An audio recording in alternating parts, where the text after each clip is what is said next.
Hey guys, welcome aboard to Snoozy Voyager, and tonight we need to talk about what just happened at Coachella 2026. Because a man sat down on the most famous festival stage in the world, in a red hoodie, opened a laptop, and spent half an hour manually searching YouTube for his own old videos. He played memes. He played a Chris Brown cover he recorded in 2008 when he was literally a child. He played something called Double Rainbow. He had no backup dancers, no live band, no pyrotechnics. Just a MacBook, a microphone, and what appears to have been an extremely stable Wi-Fi connection. That man was Justin Bieber. That set generated 101 million views in 24 hours, the most watched moment in Coachella history. And his reported paycheck for the whole thing was $10 million. $10 million for a YouTube rabbit hole, with ads hopefully turned off. Now here is the part that should genuinely keep you up at night, and conveniently tonight it will. That stage, that festival, that cultural institution so powerful that a man can sit at a laptop and break the internet just by existing on it. It almost never existed at all. Coachella nearly died before it ever became anything. It lost nearly $1 million its very first year. Its founder sold his house to keep it alive. For an entire year it simply didn't happen, and if any one of a dozen decisions had gone differently, there would be no stage, no polo field turned into a cultural cathedral. No flower crowns, no viral moments, no $10 million MacBook sets, nothing. So before you get comfortable, take a second to like the video and subscribe, but only if you actually enjoy what I do here. It genuinely means the world. Drop a comment telling me where you're listening from and what time it is for you. It is always 2 a.m. somewhere, and I find that deeply comforting. Let's pause for a second. Have you ever wondered what it actually took to build the world's most famous music festival from absolute scratch, in a desert that nobody wanted to drive to? Who looked at a flat, scorching polo field in Indio, California, and saw something worth betting everything on?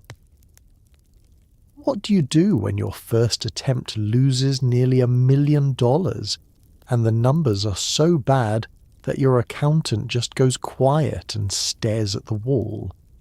Do you try again? Do you sell your house and try again? And could you have possibly imagined standing in that field in 1999 bleeding money, wondering if anyone would ever come back, that one day this thing you built would become so enormous, so culturally unstoppable, that a man in a pink hoodie could open a laptop on your stage and become the most watched moment in your festival's entire history? Congratulations. It is October of 1999. You're standing in a sun-blasted field in Indio, California. The temperature is somewhere between unpleasant and a personal attack. You have a wristband, a lukewarm bottle of water, and a financial situation that is about to get significantly worse. The festival is called Coachella. Nobody knows what it's going to become yet, including the people who built it. Let's start at the very beginning. Not the glamorous beginning, but the kind of beginning that looks from every angle like a terrible idea. Indio, California sits deep in the Coachella Valley, a sunken stretch of the Mojave Desert, about 130 miles east of Los Angeles. In the 1990s, Indio was not exactly on anyone's bucket list. It was the kind of place people drove through on the way to somewhere else, squinting at the temperature gauge on their dashboard and wondering if their car could handle it. Average summer temperatures hovered around 108 degrees Fahrenheit. The wind blew hot and sideways. There were no major venues, no infrastructure built for crowds, and no particular reason for a music fan to point at it on a map and say, yes, that's where the magic should happen. And yet, someone did exactly that. Which is either visionary or delusional, and for a while, absolutely no one could tell the difference.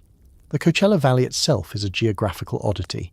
It sits below sea level in places, ringed by mountain ranges that trap heat the way a bowl traps soup. The Santa Rosa Mountains rise to the south. The San Bernardino Mountains press in from the north. Between them, the valley floor bakes. Date palms line the roads. The air is dry enough to crack your lips just by existing in it. In summer, the asphalt shimmers. In October, when the first Coachella would eventually be held, the temperatures were somewhat more forgiving, somewhere in the low 90s, which in desert terms qualifies as pleasant. The town of Indio itself was a working-class agricultural community, built around the date industry and the railroad that had once made it a stopping point for travellers heading further west. It was not glamorous. It was not trendy. It had no particular association with music, art, or counterculture. If you described it to someone who had never been there, they would picture it correctly on the first try. Flat, dusty, sun-bleached, quiet. And yet sitting just outside town in an area called Empire was something unusual. A polo club. The Empire Polo Club was a sprawling property of manicured grass fields surrounded by open desert, built for the sport of wealthy Californians who liked horses and had weekends free. It hosted polo matches attended by a very specific demographic of people who wore linen and drank things with ice. It was not, by any conventional measure, a music venue. But here is the thing about flat, open land in a place with reliably dry weather and a horizon that stretches further than you can comfortably see. It looks, to certain people with certain imaginations, like a stage with no roof and no walls and no capacity limit except the one you impose on yourself. You could put 100,000 people on that field. You could put stages at either end and fill the space between them with sound. You could light it at night until it glowed against the desert sky like something from a different planet. Most people looked at the Empire Polo Club and saw a polo field. Paul Tollett looked at it and saw something else entirely. He wasn't the first person to have that thought. Years before Coachella existed, the Polo Grounds had already hosted a concert that planted the seed of the entire idea. But we'll get to that. What matters right now is the landscape itself, the heat, the flatness, the improbability of it all. Because the story of how Coachella became the world's biggest festival begins not with a great idea or a bold vision, but with a patch of desert that nobody particularly wanted, and one person who looked at it anyway. If you're going to build the world's most famous music festival, you probably need someone who is equal parts passionate and slightly unhinged, someone who looks at a polo field in the desert and sees a stage. That person was Paul Tollett, a concert promoter from Los Angeles who had spent years working for Golden Voice, a scrappy independent promotion company that had cut its teeth putting on punk and alternative shows in sweaty, undersized LA venues. Tollett was not the obvious candidate to build a cultural institution. He wasn't a mogul. He wasn't a celebrity. He was a guy who loved music so much that it had apparently broken the part of his brain responsible for calculating reasonable financial risk. When the idea of a large-scale multi-day music festival began forming in his mind in the late 1990s, almost no one around him thought it was going to work. Almost no one was correct. Almost. Tollett had grown up in Los Angeles surrounded by the kind of music scene that the city produced in abundance. Restless, genre-blending, perpetually on the verge of something. He'd started at Golden Voice in the late 1980s, working his way into a company that had built its reputation on booking bands that mattered before anyone else knew they mattered. Golden Voice was the company putting on Nirvana shows in small LA clubs before Nirvana was Nirvana. They were not booking acts because they were commercially safe. They were booking acts because they were good. This instinct, trust the music, trust the audience, ignore the financial logic when it conflicts with the artistic logic, would define Tollett's approach to Coachella from the very beginning. It would also be responsible for most of the catastrophes along the way. By the mid-1990s, Tollett was running Golden Voice and thinking bigger. The American festival landscape at that point was sparse. Lollapalooza had launched a legitimate travelling festival model in the early part of the decade, but it was beginning to lose momentum. Europe had Glastonbury, Reading, and a dozen others. America had very little. The idea of a destination festival, a place you travelled to specifically, that existed in a fixed location and built its own identity over years, barely existed in the United States. Tollett saw that gap, not as a business opportunity exactly, but as a cultural absence. There should be a place, he believed, where the best music in the world happened once a year. A place with its own atmosphere and its own identity. A place that felt different from every other concert experience because it was bigger, stranger, and more deliberately curated. The problem, of course, was that seeing the gap and filling it are very different things. Tollett had vision. He had taste. He had a genuine and almost alarming level of commitment. What he did not have was certainty that any of this would actually work. Neither did anyone else. His colleagues were supportive in the cautious way that people are supportive when they think something might not work but don't want to be the one to say it. His family absorbed his enthusiasm with the patient concern of people watching someone they love about to do something expensive, and Tollett, undeterred, kept planning, because that is what certain people do. They see something that doesn't exist yet, they decide it should, and then they build it with whatever they have available. Even if what they have available is a polo field, a dream, and a financial runway that is significantly shorter than the runway the dream requires. He was not the obvious person to change American music culture, but the obvious people rarely do. Here is a fun piece of trivia you can deploy at parties. Coachella exists in part because of a beef between Pearl Jam and Ticketmaster. In the early 1990s, Pearl Jam had famously taken on Ticketmaster, arguing that the company's monopoly on ticket sales was driving up prices and locking out fans who couldn't afford to pay the fees. It was a very noble stand and also a very complicated one, because Ticketmaster controlled nearly every major venue in America. To tour without using Ticketmaster, Pearl Jam would need to find independent venues, places that weren't locked into the company's contracts. Enter the Empire Polo Club in Indio, California, which had no such contract, no particular history with live music, and absolutely no idea what was about to descend upon it. In October of 1993, Pearl Jam played there. The crowd was enormous, the energy was undeniable, and Paul Tollett, watching from somewhere in that desert field, quietly filed the whole thing away in the part of his brain labelled One Day. The Pearl Jam and Ticketmaster conflict had begun in earnest in 1994, when the band filed a formal complaint with the United States Department of Justice. Their argument was straightforward. Ticketmaster's exclusive contracts with venues created an effective monopoly that forced both artists and fans to pay inflated service fees with no real alternative. It was the kind of corporate grievance that most bands complained about privately, and then quietly accepted. Pearl Jam, characteristically, decided to make it a public fight. The consequences were immediate and logistical. If Pearl Jam was going to tour while boycotting Ticketmaster, they needed venues that operated independently. These were not easy to find. Most major amphitheatres and arenas had signed exclusive deals.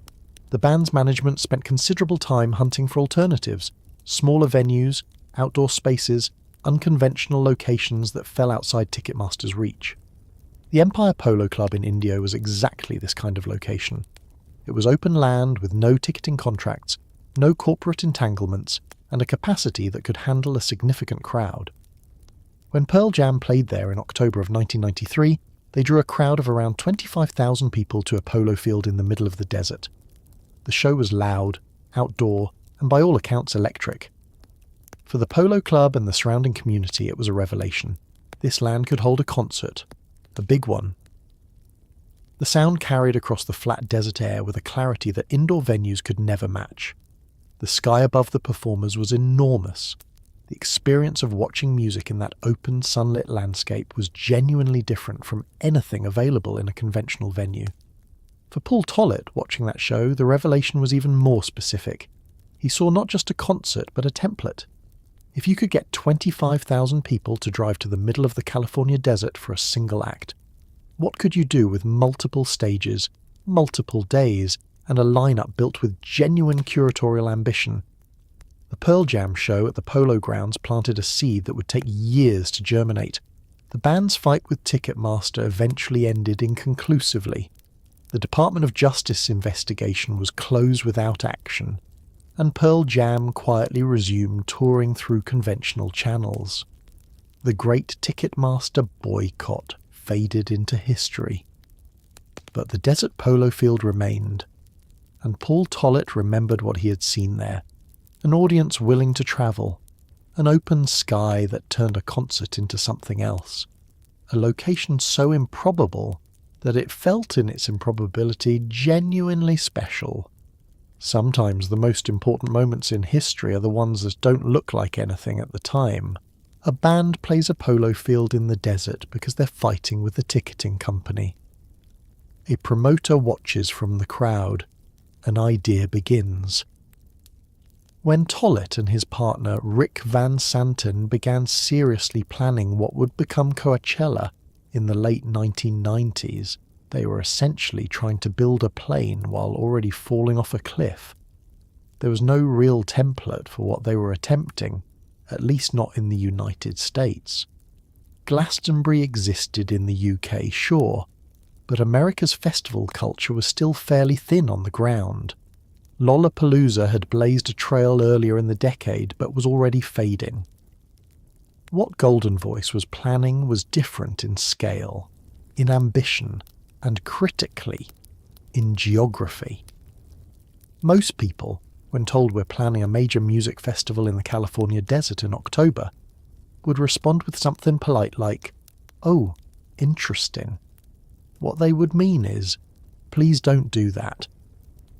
The logistics alone were staggering: water, power, stages, sanitation, camping, security, food. All of it had to be built from scratch, in a field, in the desert, on a budget that was already giving everyone in the room anxiety. Let's start with water, because in the desert, water is not a logistical detail, it is the whole conversation. A large outdoor festival in the California desert in October could still see daytime temperatures in the high 80s and low 90s. Tens of thousands of people moving, dancing, and standing in direct sunlight need water in quantities that are genuinely difficult to comprehend until you sit down and calculate them.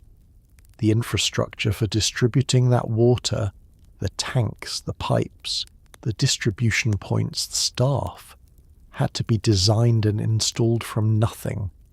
Then there was power. A multi-stage music festival requires enormous amounts of electricity for the sound systems alone, before you account for lighting, vendor stalls, medical facilities, and the basic operational needs of a temporary city. The Polo Grounds had no permanent power infrastructure capable of handling this.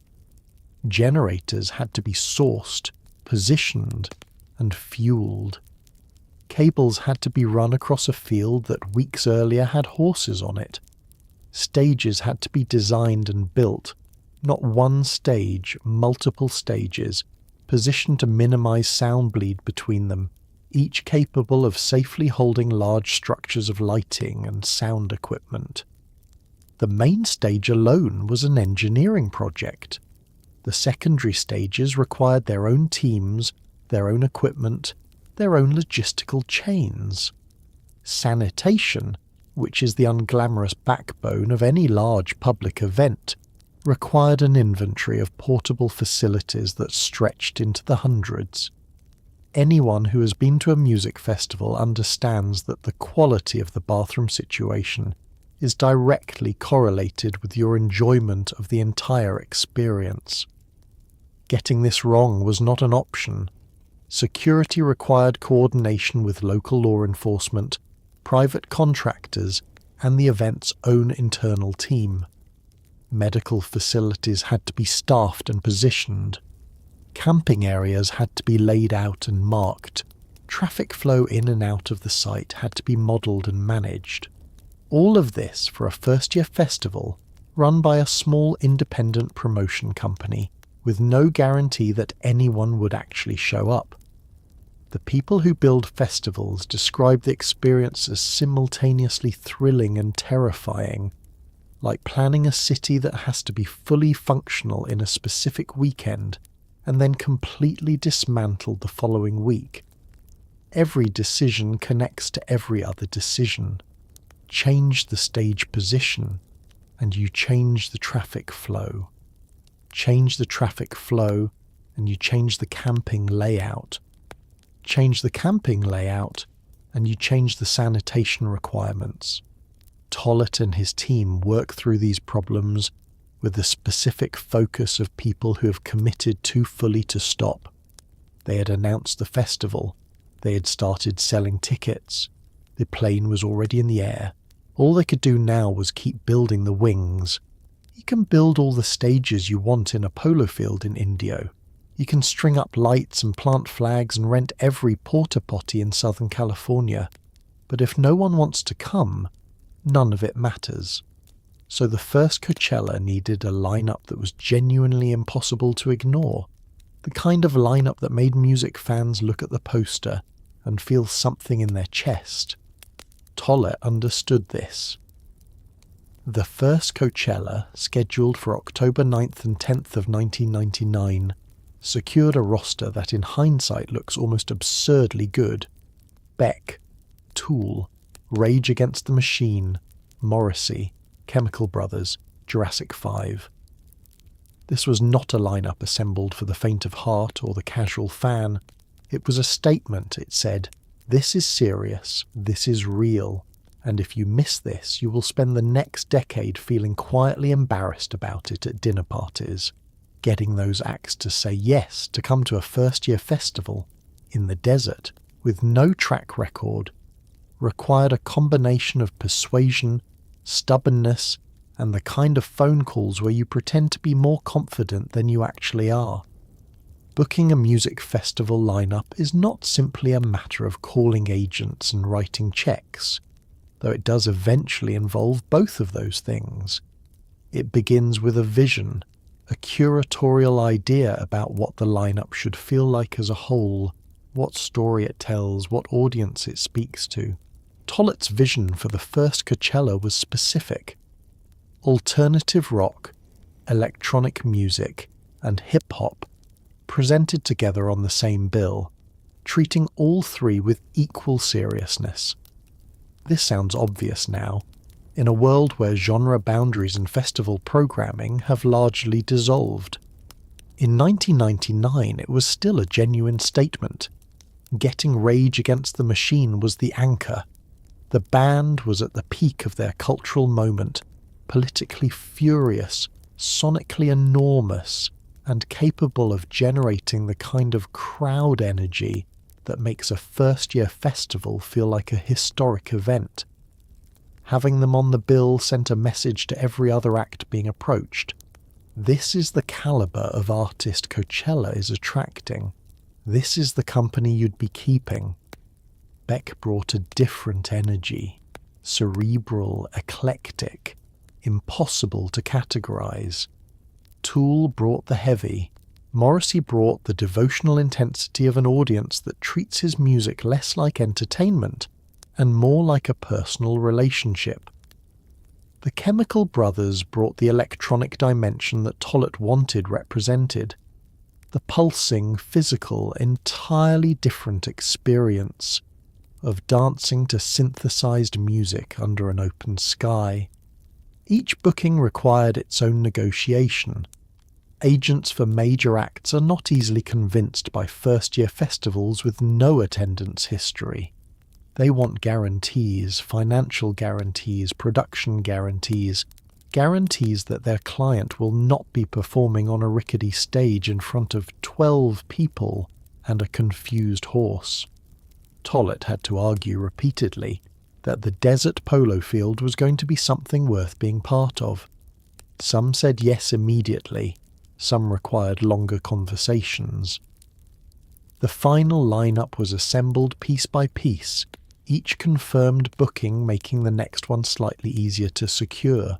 When the poster was finally released, the response from music fans was genuine excitement.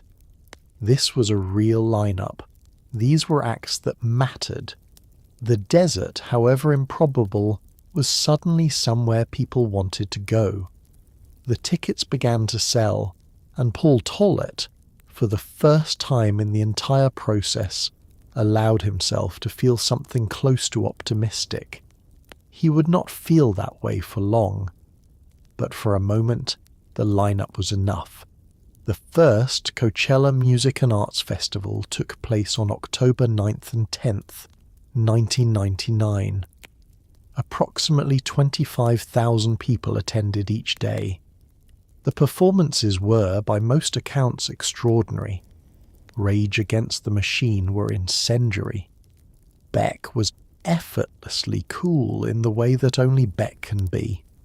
The desert air was warm and electric and everything that a music festival is supposed to feel like at its very best. And then the organisers looked at the numbers, and the numbers were devastating. Golden Voice lost approximately $800,000 on the event, a figure so alarming that it essentially hit like a physical object. This was not a small shortfall you could paper over with optimism. This was the kind of loss that makes accountants go quiet and stare out windows. The festival had not sold enough tickets. The expenses had been enormous. And now there was a very serious question sitting in the middle of every conversation at Golden Voice headquarters. Do we ever do this again? The performances themselves told one story. The financial statements told another. These two stories had almost nothing in common. On stage, Rage Against the Machine delivered the kind of set that people describe decades later, with the slightly glassy look of someone who still hasn't fully processed what they witnessed. Zach De La Rocha moved like the stage was on fire, and the music was the only thing keeping it from consuming him. The crowd responded with the total physical commitment that the band has always commanded. A wall of bodies moving in unison, the bass frequencies travelling through the ground and up through the soles of your feet before your ears had even registered them. Beck performed with the loose, effortless intelligence that had made him one of the defining artists of the decade. Morrissey brought his congregation, and they responded with the fervent devotion his fans have always offered, singing every word back at him with the intensity of people who mean it personally. The Chemical Brothers transformed their corner of the Polo Grounds into something that felt less like a concert and more like a collective neurological event. By every artistic measure, the first Coachella was a triumph. But 25,000 people per day, at the ticket prices being charged in 1999, against the cost of building a temporary festival city in the middle of the California desert, did not produce enough revenue to cover the expenses. The math was brutal and simple. The production costs had been enormous. Every generator, every stage, every gallon of water, every security guard, every medical tent had cost money that the ticket sales had not fully recouped.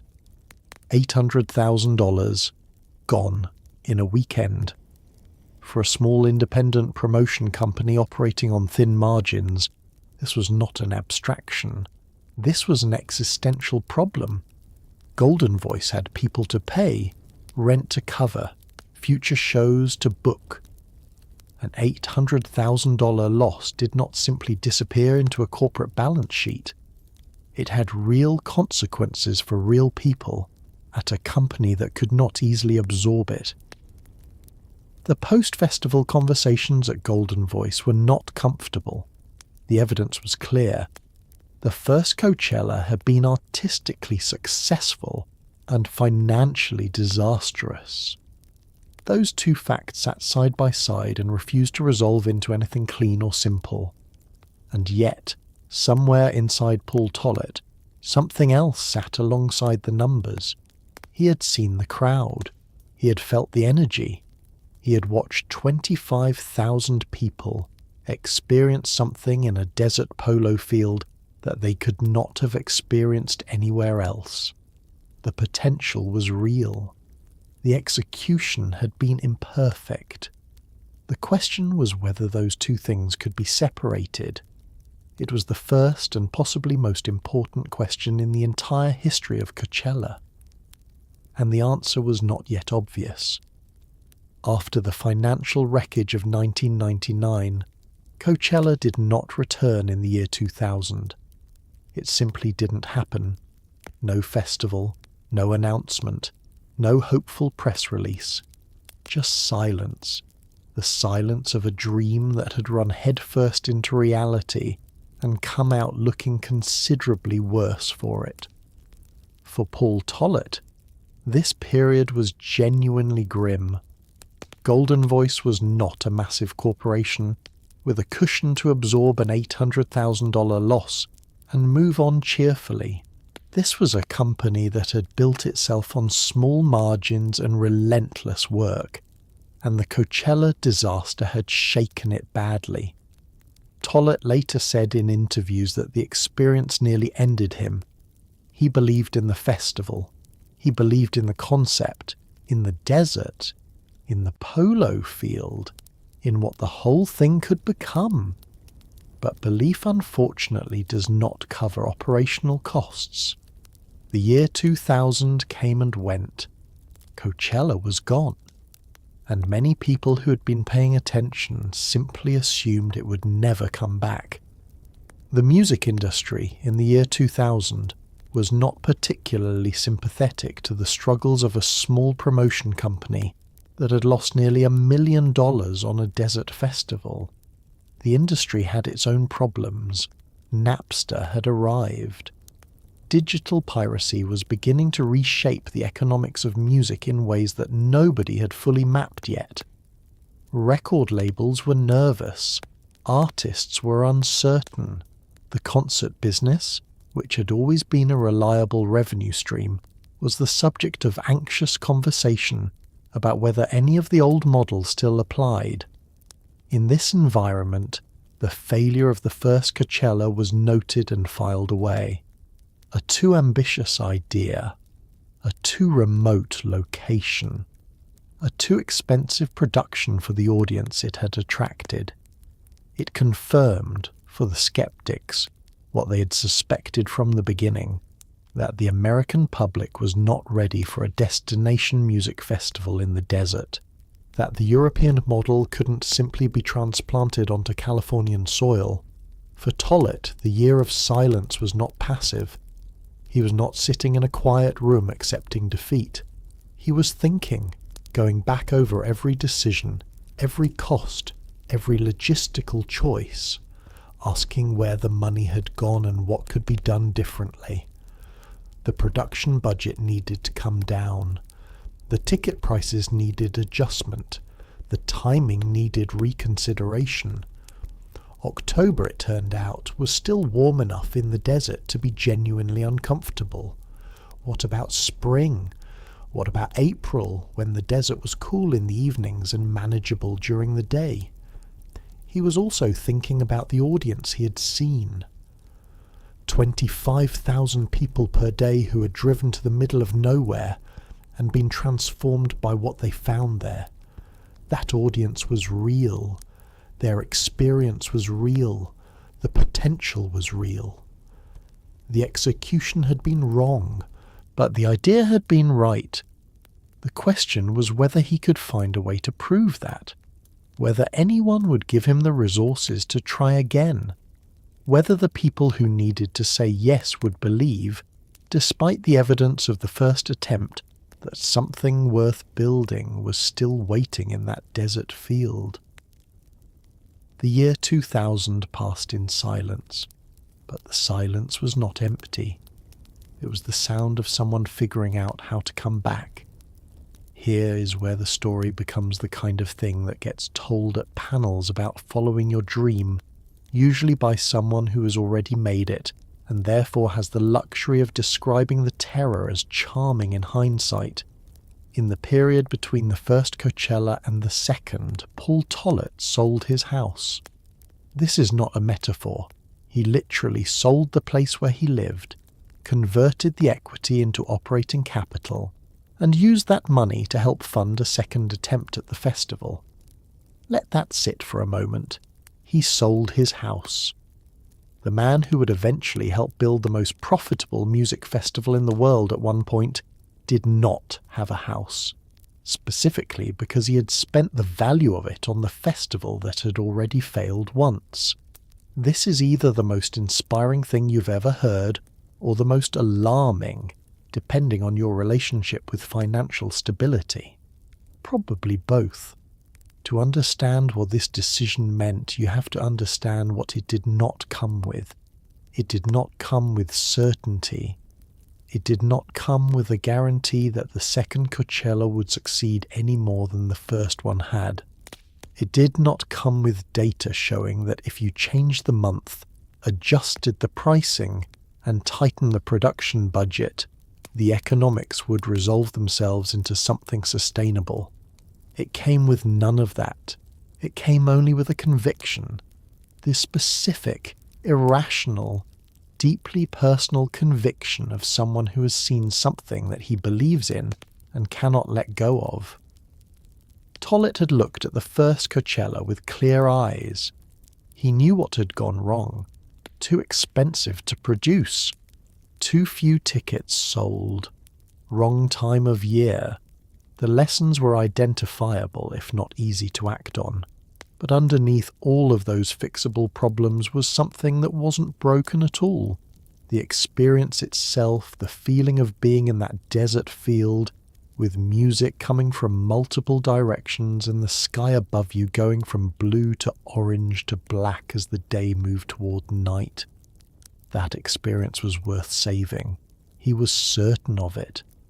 And if saving it required selling his house, then that was the transaction he was willing to make. There is something almost medieval about this level of commitment.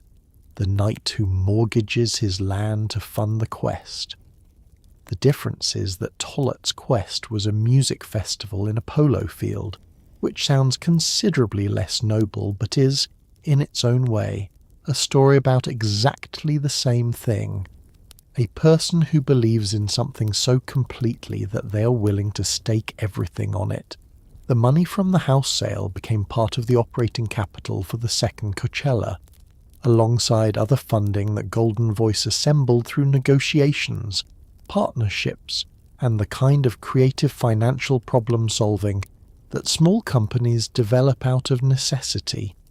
It was not enough on its own, but it was a signal to investors, to partners, to the artists and agents being approached for the second lineup, that the person leading this project was not operating from a safe distance. He had put his house in the game, literally. This is the part of the Coachella story that tends to get lost in the later mythology, the part before the celebrity sightings and the $10 million headliner fees and the Netflix documentaries, the part where it was just a man without a house, in a desert, trying again. That is where the whole thing actually began.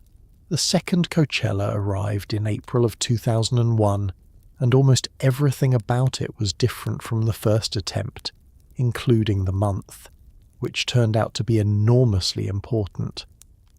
Moving the festival from October to April meant escaping the worst of the desert heat, which in retrospect seems so obvious that it is almost painful.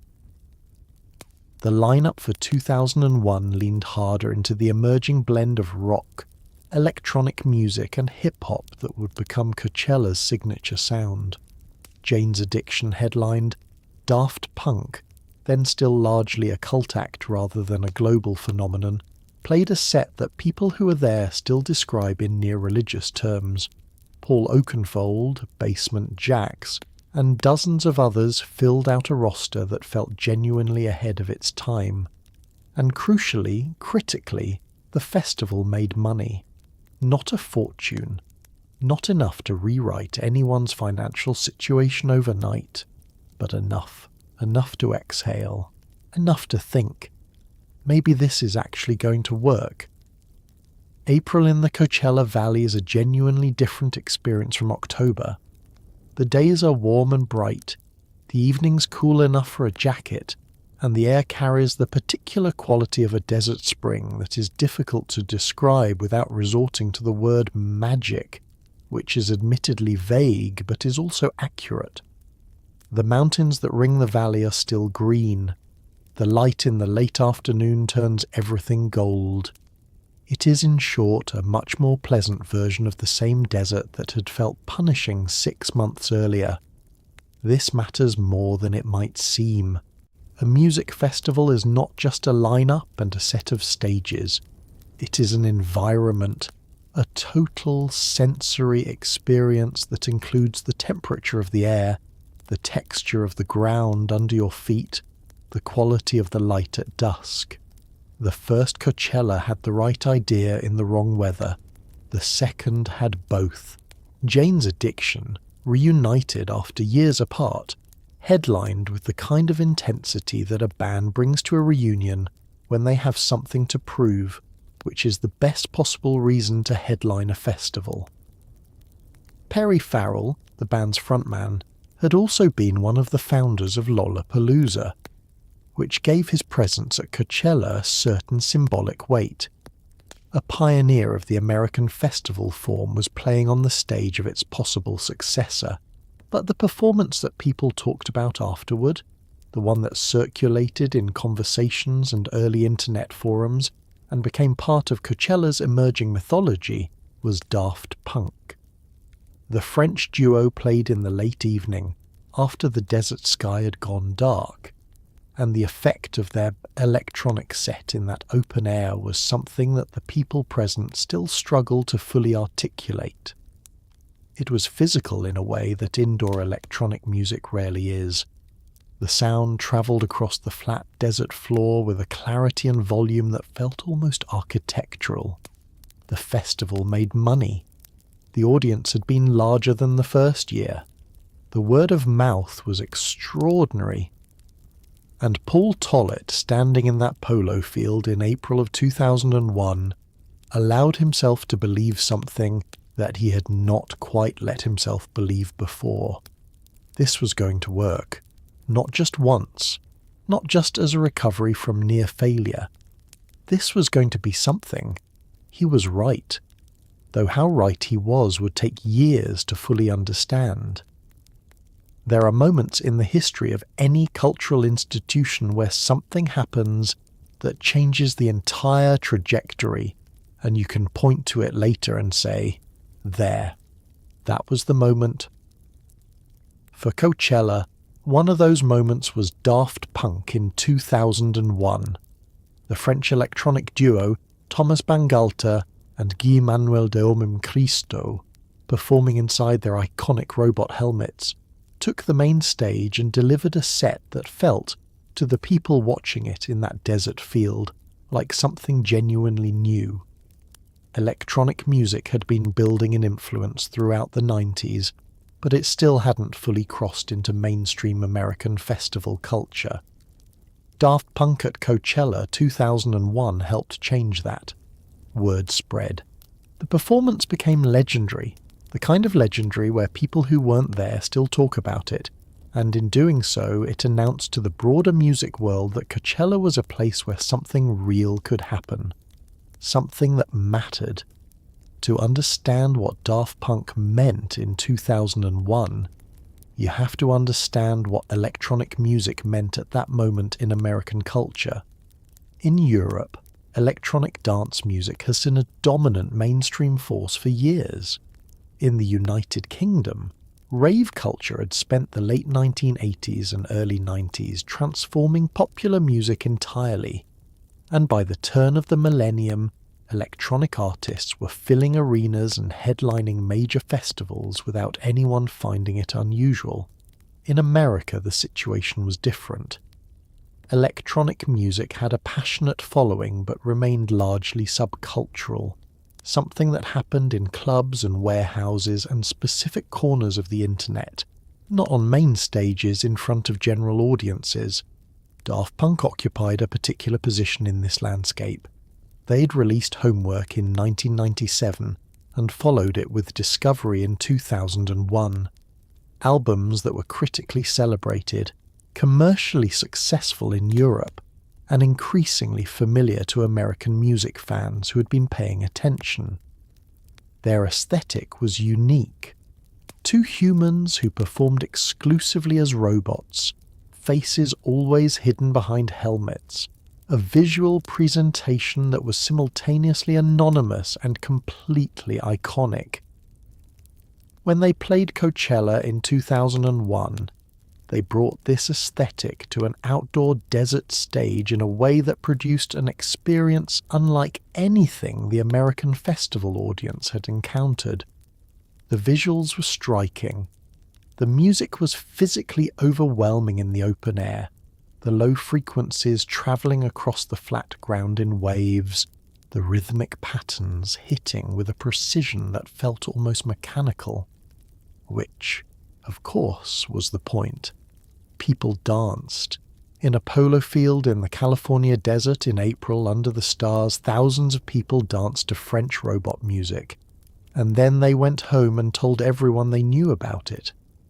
This is how festival mythology is built, not through press releases or marketing campaigns, but through the specific personal testimony of people who were present for something they didn't have adequate words to describe.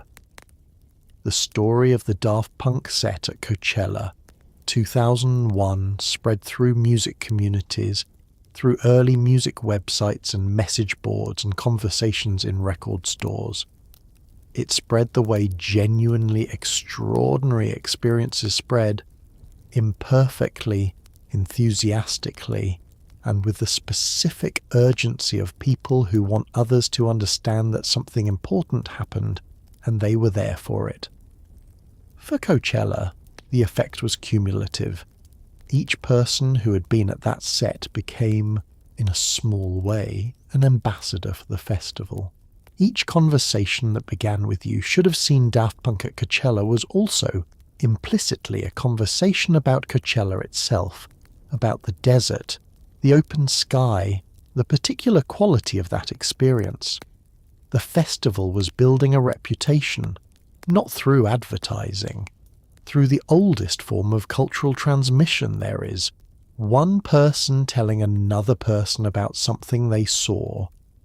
The robot helmets caught the light, the music hit the ground, and Coachella began to become what it was going to be. As Coachella grew through the early 2000s, it brought with it all the problems that rapid growth tends to bring, the kind of problems that are, in a very specific way, good problems to have, except that they are still problems. Attendance numbers climbed year after year. The festival had started with roughly 25,000 people per day and was now pushing well beyond that. Infrastructure that had barely handled the original crowd was straining under the weight of something much larger. Traffic on the roads leading into Indio became genuinely punishing. The kind of gridlock where you sit in your car for 4 hours and start making philosophical peace with your choices. The campground swelled. The lines for water and food grew, and the logistics team at Golden Voice found themselves essentially rebuilding the festival from scratch at scale every single year. Growth is a seductive problem. When your festival is selling more tickets every year, when the wait lists are getting longer, and the cultural conversation is getting louder, it is easy to mistake expansion for success. They are related, but they are not the same thing. Success is whether the experience you are delivering matches the promise you're making, and as Coachella's attendance climbed, the gap between the promise and the delivery began, in certain places, to show. The roads into Indio were not designed for the kind of traffic that Coachella was now generating. The surrounding highway infrastructure, built for a community of agricultural workers and retirees, was suddenly being asked to absorb hundreds of thousands of vehicles over a single weekend. The result was traffic that festival veterans began describing with the resigned humour of people who have accepted that this is simply part of the experience. You left Los Angeles at 7 in the morning. You arrived at the festival at 2 in the afternoon. You sat in your car on Interstate 10 for reasons that were never entirely clear. You ate whatever snacks you had packed and listened to the same playlist 3 times. Inside the festival grounds, the growth created its own pressures. The main stage viewing area, designed for one crowd size, was now receiving another. Bodies pressed together in ways that raised genuine safety concerns. The distance between stages, once comfortable, now involved navigating a mass of people moving in multiple directions simultaneously.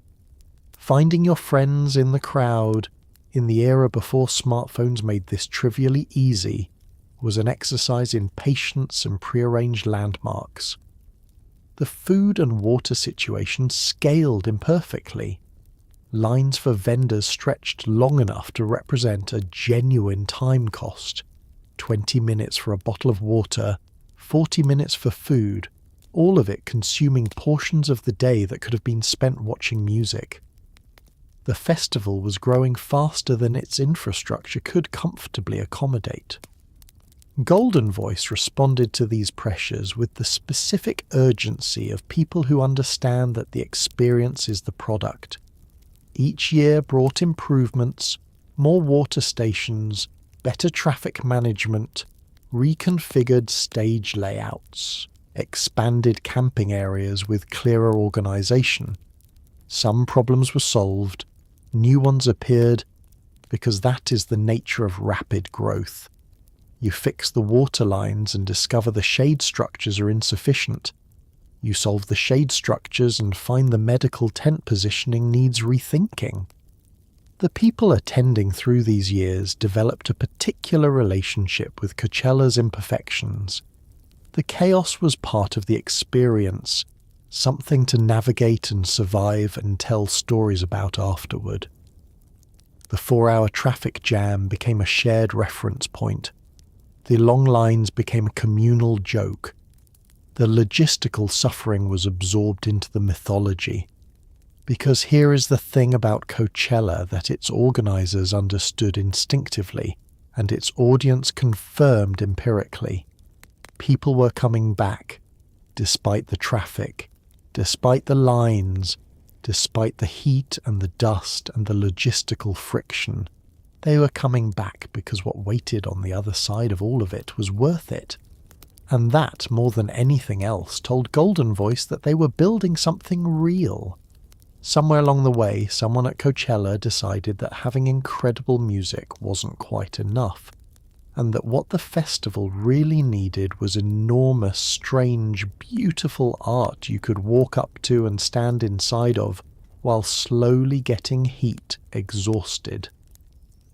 This turned out to be a genuinely excellent decision. Beginning in the early 2000s, Coachella began commissioning large-scale art installations that were placed throughout the festival grounds. Sculptures, interactive structures, illuminated towers, and things that defied easy categorization. These weren't decorations. They were experiences in their own right. The kind of things that made people stop mid-stride between stages and just look. The art program became one of Coachella's most distinctive features, part of what separated it from a regular concert and transformed it into something harder to define. By the time iconic installations like the poultry in motion chickens or the various flame towers became part of the landscape, the art was as much a part of the Coachella identity as any headliner. The decision to include large-scale art in the festival experience was not accidental. Tollett and his team had been thinking from the beginning about what made Coachella different from simply attending a concert. A concert was one stage, one artist, one direction to face.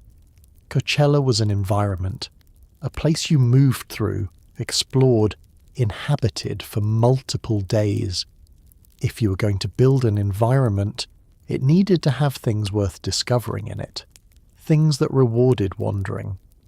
The early art program was modest by later standards. Sculptures placed at intervals across the grounds, interactive pieces that invited touching and climbing, things made from unexpected materials, steel, light, reclaimed wood, fabric, that looked different at noon than they did at midnight. The scale was ambitious even then.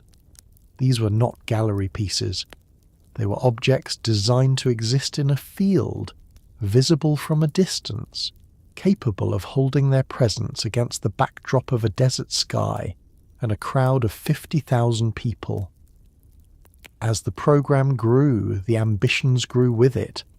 Artists from around the world began submitting proposals for Coachella installations, understanding that the festival offered a platform unlike almost anything else available, an audience in the hundreds of thousands, a landscape with extraordinary natural drama and a culture of genuine engagement with the unexpected. The installations that became most beloved shared a particular quality. They transformed the space around them. A tower of illuminated steel changed the character of the field it stood in. A grove of mechanical flowers that opened and closed with the temperature made the walk between stages into something worth pausing for. A structure you could enter and stand inside, hearing the ambient sound it generated, became a small sanctuary in the middle of noise and movement. At night, the art installations changed entirely. What had been visible during the day as shapes and structures became, after dark, sources of light, glowing, flickering, pulsing with programmed colour cycles that turned the festival grounds into something that looked, from above, like a city that had been built specifically to be beautiful. Drones filming Coachella at night captured images that circulated widely, the stages lit against the dark. The art installations scattered across the field like earthbound stars. The practical effect of all of this was significant. The art gave people reasons to move, to explore the grounds rather than simply plant themselves in front of a single stage. It distributed the crowd, it created discovery, and it gave the festival a visual identity that was genuinely its own, something that no other event in the world looked quite like. Coachella was not just a music festival. It was a landscape that had been designed to be inhabited, and the art was what made it feel that way. In 2001, the same year Coachella came roaring back from near death, Golden Voice was acquired by AEG, Anschutz Entertainment Group, one of the largest entertainment companies in the world. For a scrappy, independent promotion company that had spent years operating on faith and thin margins, this was a seismic shift. It brought resources that Golden Voice had never had before: corporate infrastructure, legal support, marketing muscle, and crucially financial backing that could absorb the kind of risk that had nearly destroyed the first Coachella. But the acquisition also raised questions. Would Coachella lose the independent spirit that had made it feel special? Would corporate ownership homogenize it, sand down its edges, make it safe and predictable in ways that music fans would find hollow? The answer, over the years that followed, was complicated, as it always is. AEG brought money. Golden Voice, under Tollett, retained creative control. The tension between those two realities would shape everything that came next. Philipp Anschutz, the billionaire whose name sat behind the AEG acronym, was not a figure from the music world. He was an oil and railroad magnate who had diversified into entertainment through a series of acquisitions that built AEG into one of the dominant forces in live event production globally. Acquiring Golden Voice was, from AEG's perspective, a strategic addition to a portfolio that already included arenas, sports teams, and entertainment venues around the world. From Golden Voice's perspective, the acquisition was an oxygen supply arriving at precisely the moment the company needed it most. The financial strain of the first Coachella had been severe. The second festival had succeeded, but the company was not in a position to absorb more risk without support. AEG's resources changed the calculus entirely. Suddenly, the production budget for Coachella could be what it needed to be rather than what could be scraped together. Artists who had been out of reach financially became bookable. Infrastructure improvements that had been deferred became possible. The cultural question, would corporate ownership change what Coachella was, played out gradually rather than immediately. AEG was not in the business of destroying the thing it had purchased. The value of Coachella, as the new owners understood it, was precisely the curatorial credibility and independent identity that Tollett had built. Undermining that would undermine the investment. So Tollett stayed. He retained creative authority over the programming. The lineup decisions, the most consequential and identity-defining choices the festival made every year, remained his to make. AEG provided the financial infrastructure. Golden Voice provided the taste. This arrangement worked, mostly. There were tensions, as there are always tensions between creative and commercial priorities. The pressure to book acts with broader commercial appeal grew as the festival's ticket prices climbed and the audience diversified. The argument for taking a chance on an unknown act became harder to win when the alternative was a guaranteed ticket seller with an established fan base. But the fundamental character of Coachella's programming, the commitment to genre crossing, the willingness to treat electronic and hip-hop and rock and world music as equals, the occasional booking that surprised even the most informed music fan survived the acquisition. The money changed what was possible. The identity survived, which is not always how these stories go. Ask anyone who attended Coachella during the mid-2000s which performance defined their experience, and a significant number of them will say the same name, Radiohead. The Oxford band had become, through the late 90s and into the new millennium, one of the most critically celebrated and emotionally demanding rock acts on the planet. Their albums, particularly OK Computer and Kid A, had rewired what people thought rock music could be.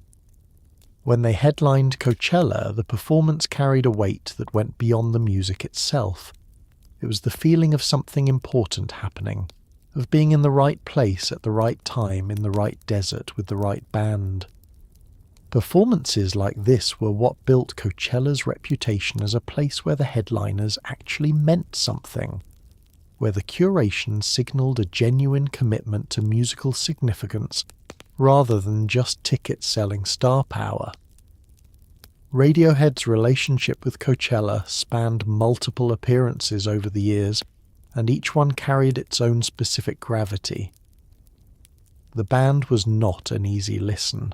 Their music demanded something from the audience: attention, patience, a willingness to sit with discomfort and complexity, rather than simply be entertained by it. This made them an unusual choice for a festival headliner at a time when festival programmers were often gravitating toward acts with broader, more immediate appeal. But Tollett's instinct was that Coachella's audience was different, that the people making the commitment to drive to the desert and spend a weekend in a polo field were, by self-selection, a particular kind of music fan, one who valued substance over spectacle, who had arrived not just to have a good time but to have an experience. Radiohead, for this audience, was not a difficult booking. It was the obvious one. The performances themselves delivered on that instinct. Tom York, Radiohead's frontman, is one of the most compelling live performers in rock music, physically restless, emotionally unguarded, possessed of a voice that does things in a live setting that recorded versions can only approximate.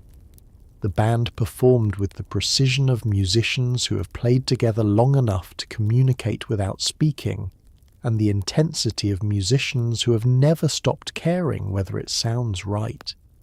The desert setting amplified everything. The open air gave the sound room to move.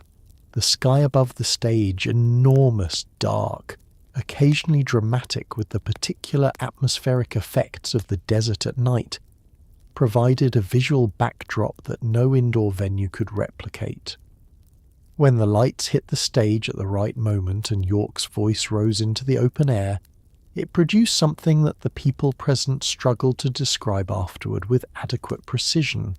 They used words like transcendent and devastating and unforgettable, knowing that none of them were quite sufficient. Performances like this one built Coachella's reputation not through marketing, but through the accumulation of experiences that people carried with them afterward. Every person who had been there for a Radiohead headline became, in the cultural conversation that followed, a kind of testimony, evidence that the festival was delivering something that justified the drive, the heat, the expense and the traffic, that it was, in the most important sense, worth it. One of the things that separated Coachella from many of its competitors, at least in its early and middle years, was the deliberateness of its programming. Paul Tollett and his team were not simply booking whoever was available and whoever would sell tickets, or at least they weren't only doing that. There was a genuine effort to create lineups that felt like arguments. This is what music is right now, this is where it's been, and this is where it might be going. Emerging artists were placed alongside established legends. Electronic acts shared billing with indie rock bands. Hip-hop sat next to dream pop. World music was given space alongside headlining pop.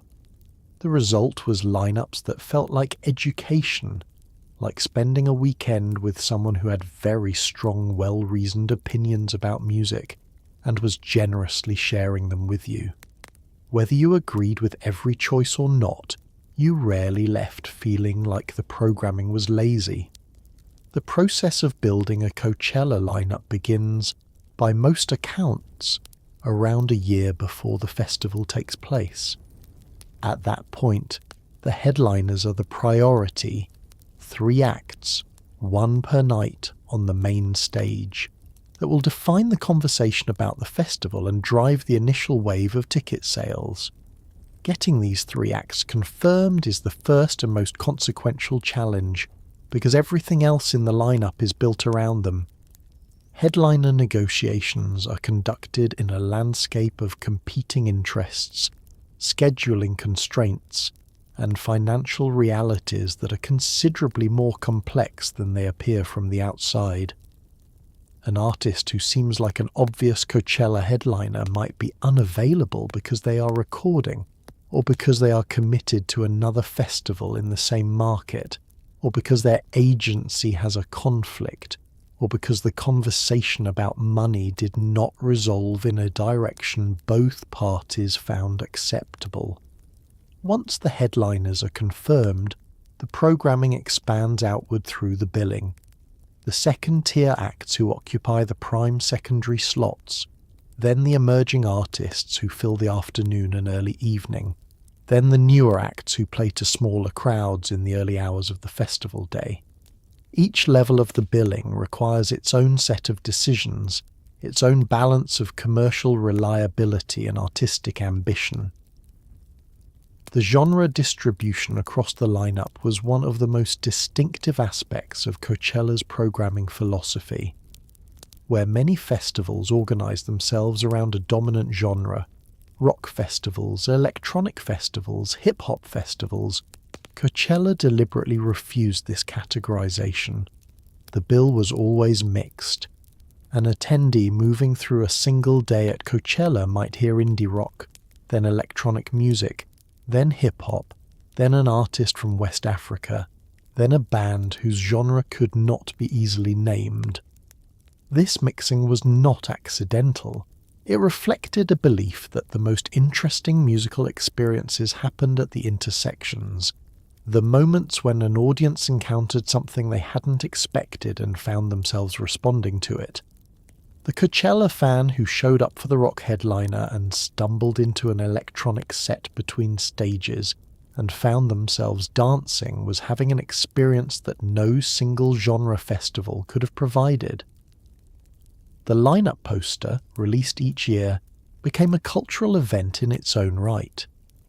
Music fans studied it with an intensity that was almost academic, parsing the font sizes that indicated billing order, identifying the emerging acts they needed to catch, debating whether the headliners represented the right choices.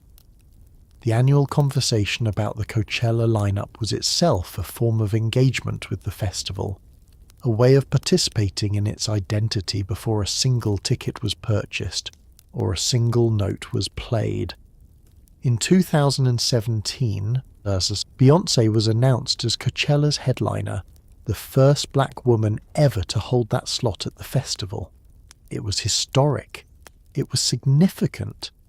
The internet responded with the level of enthusiasm typically reserved for major geopolitical events. And then Beyoncé became pregnant with twins and had to pull out of the festival. This created a problem that was simultaneously logistical and emotional, because finding a last-minute replacement for Beyoncé is roughly equivalent to trying to fill the Grand Canyon with a garden hose. Lady Gaga, who stepped in as a replacement, delivered a genuinely remarkable performance. But the world had been promised Beyoncé, and the world, in the way that only the internet can, was both grateful for Gaga and still quietly mournful about the thing that had been taken away. The incident set up what would become one of the most celebrated performances in Coachella history, because when Beyoncé returned in 2018, she arrived with something to prove. The announcement of Beyoncé as the 2017 headliner had carried a specific cultural weight that went beyond the usual excitement of a major booking. She would be the first black woman to headline the festival in its nearly 2-decade history. This was not a trivial distinction. Coachella's headliner history, for all the quality of its bookings, had reflected the broader inequities of the music industry in ways that had drawn sustained and legitimate criticism. The Beyoncé booking felt like a correction, a statement made at scale about whose artistry belonged at the centre of the biggest stage. When the pregnancy announcement came and the cancellation followed, the emotional response was disproportionate to what it might have been for any other artist pulling out of any other festival. This was not merely a scheduling disappointment.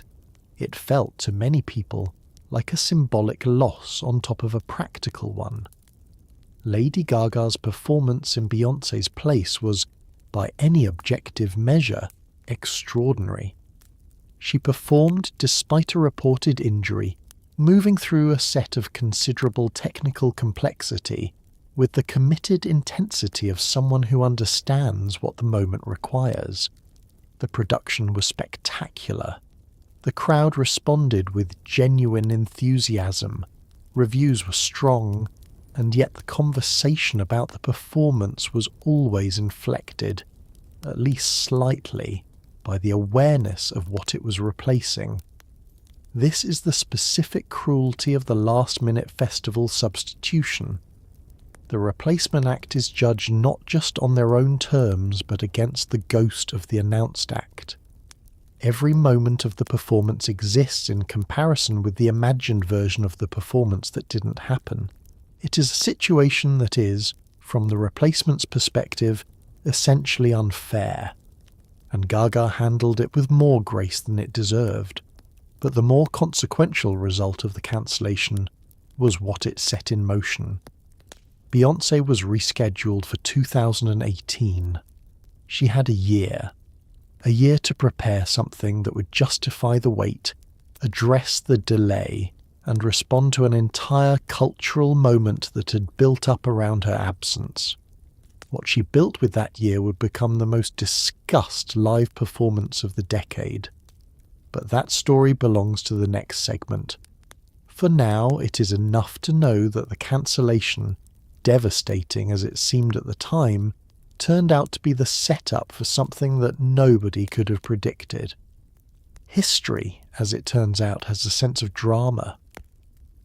On April 14th, 2018, Beyoncé took the Coachella main stage and delivered what many critics, fans, and cultural commentators have called the greatest live performance in the history of the festival, and possibly in the history of popular music performance more broadly. For over 2 hours, she led a production of staggering complexity. 100-plus performers, a marching band, dancers, elaborate staging, references to historically black colleges and universities, an unannounced Destiny's Child reunion, a set list that spanned her entire career, and a level of physical endurance that made everyone watching feel slightly inadequate about their own lives. The performance, later turned into a Netflix documentary titled Homecoming, was watched by millions and immediately entered the cultural canon. It also transformed what headlining Coachella meant. No longer was the question who's playing. The question had become who can possibly follow this. The preparation for the performance had been, by Beyoncé's own account in the Homecoming documentary, the most physically and creatively demanding project of her career. She'd spent months in rehearsals that began while she was still recovering from the birth of her twins, rehearsals that involved not just the choreography and the music, but the design of an entirely original production concept. She did not simply prepare a concert, she built a world. The decision to centre the performance on the tradition of historically black colleges and universities was not cosmetic. It was the conceptual foundation of the entire show. The marching band, drawn from HBCU traditions, dressed in the kind of uniforms associated with these institutions, performing with the precision and energy of musicians trained in that specific tradition, transformed the Coachella main stage into something it had never been before. It was not just a music performance, it was a cultural statement, delivered at a scale and with a level of craft that made it impossible to dismiss or reduce. The Destiny's Child reunion, unannounced, appearing without warning as Kelly Rowland and Michelle Williams walked onto the stage, produced a collective response from the crowd that could be heard clearly in recordings of the event. It was the sound of thousands of people simultaneously realizing something unexpected was happening. For an audience that had grown up with Destiny's Child, that moment carried a weight of nostalgia and joy and surprise that no amount of advanced planning could have manufactured. The physical demands of the performance were documented in the Homecoming film with an honesty that was itself remarkable. Beyoncé performed while managing a strict diet, while continuing to recover from the physical demands of carrying twins, while rehearsing and revising and demanding more from herself and her collaborators than anyone watching from the outside could easily comprehend. The performance that appeared effortless was the product of an effort that was almost incomprehensible. When it was over, the conversation about what had just happened began immediately and has not fully stopped since. Coachella, the name was coined within hours, became shorthand not just for the performance, but for a new standard. A proof of concept, evidence that the Coachella main stage, when occupied by the right artist at the right moment with the right level of ambition, could be the site of something genuinely historic. When Coachella was a small, struggling festival losing money in a polo field, its economic impact on the surrounding Coachella Valley was approximately zero. As it grew into a global event drawing over 100,000 people per day across 2 weekends, that impact became genuinely staggering. Hotels within a 100-mile radius sold out months in advance. Rental properties in Indio and Palm Springs commanded rates during festival weekend that were, depending on your perspective, either spectacular opportunity or highway robbery. Local restaurants, shops and service businesses built their entire annual calendars around the festival. The Coachella Valley's economy, once heavily reliant on agriculture and retirement communities, found itself with a new and very loud tenant. The festival generated hundreds of millions of dollars in economic activity every year, a number that grew alongside the festival itself, creating a financial ecosystem that the region had never experienced before and could not easily imagine living without. The transformation of the Coachella Valley's rental market during festival weekend is one of the most dramatic examples of a single event reshaping a local economy in contemporary American life. In the weeks leading up to the festival, platforms like Airbnb and VRBO list properties throughout the valley at prices that bear no relationship to their year-round rates. A modest 3-bedroom house in Indio that might rent for $150 a night in November commands $2,000 a night in April. Entire neighborhoods become temporary festival accommodations, with homeowners earning more in 2 weekends than they do in several months of normal rental activity. The hotel industry in Palm Springs, the more glamorous neighbor to Coachella Valley's west, rebuilt its pricing models around the festival. Properties that cater to retirees and weekend visitors for most of the year pivot entirely toward a younger, festival-going demographic for those 2 April weekends. Rooftop bars that sit quiet on ordinary weekends become packed well past midnight. Poolside spaces become premium commodities. The hospitality industry in the entire region essentially operates in 2 modes: the rest of the year and Coachella. The restaurant and food service industry responds similarly. Establishments that are lightly staffed through most of the year bring on additional workers, extend their hours, and prepare for a volume of customers that requires logistical planning months in advance. The lines outside popular Palm Springs restaurants on Coachella weekend rival the lines inside the festival itself. For the city of Indio specifically, the economic relationship with Coachella has been significant but also complicated. The city is the festival's host, the permit issuer, the infrastructure provider, the municipality that absorbs the strain of 100,000 additional people in its vicinity every April. The tax revenue from the event is substantial. The employment it generates, both directly and indirectly, is real. But the benefits have not been evenly distributed across a community that remains predominantly working class and Latino.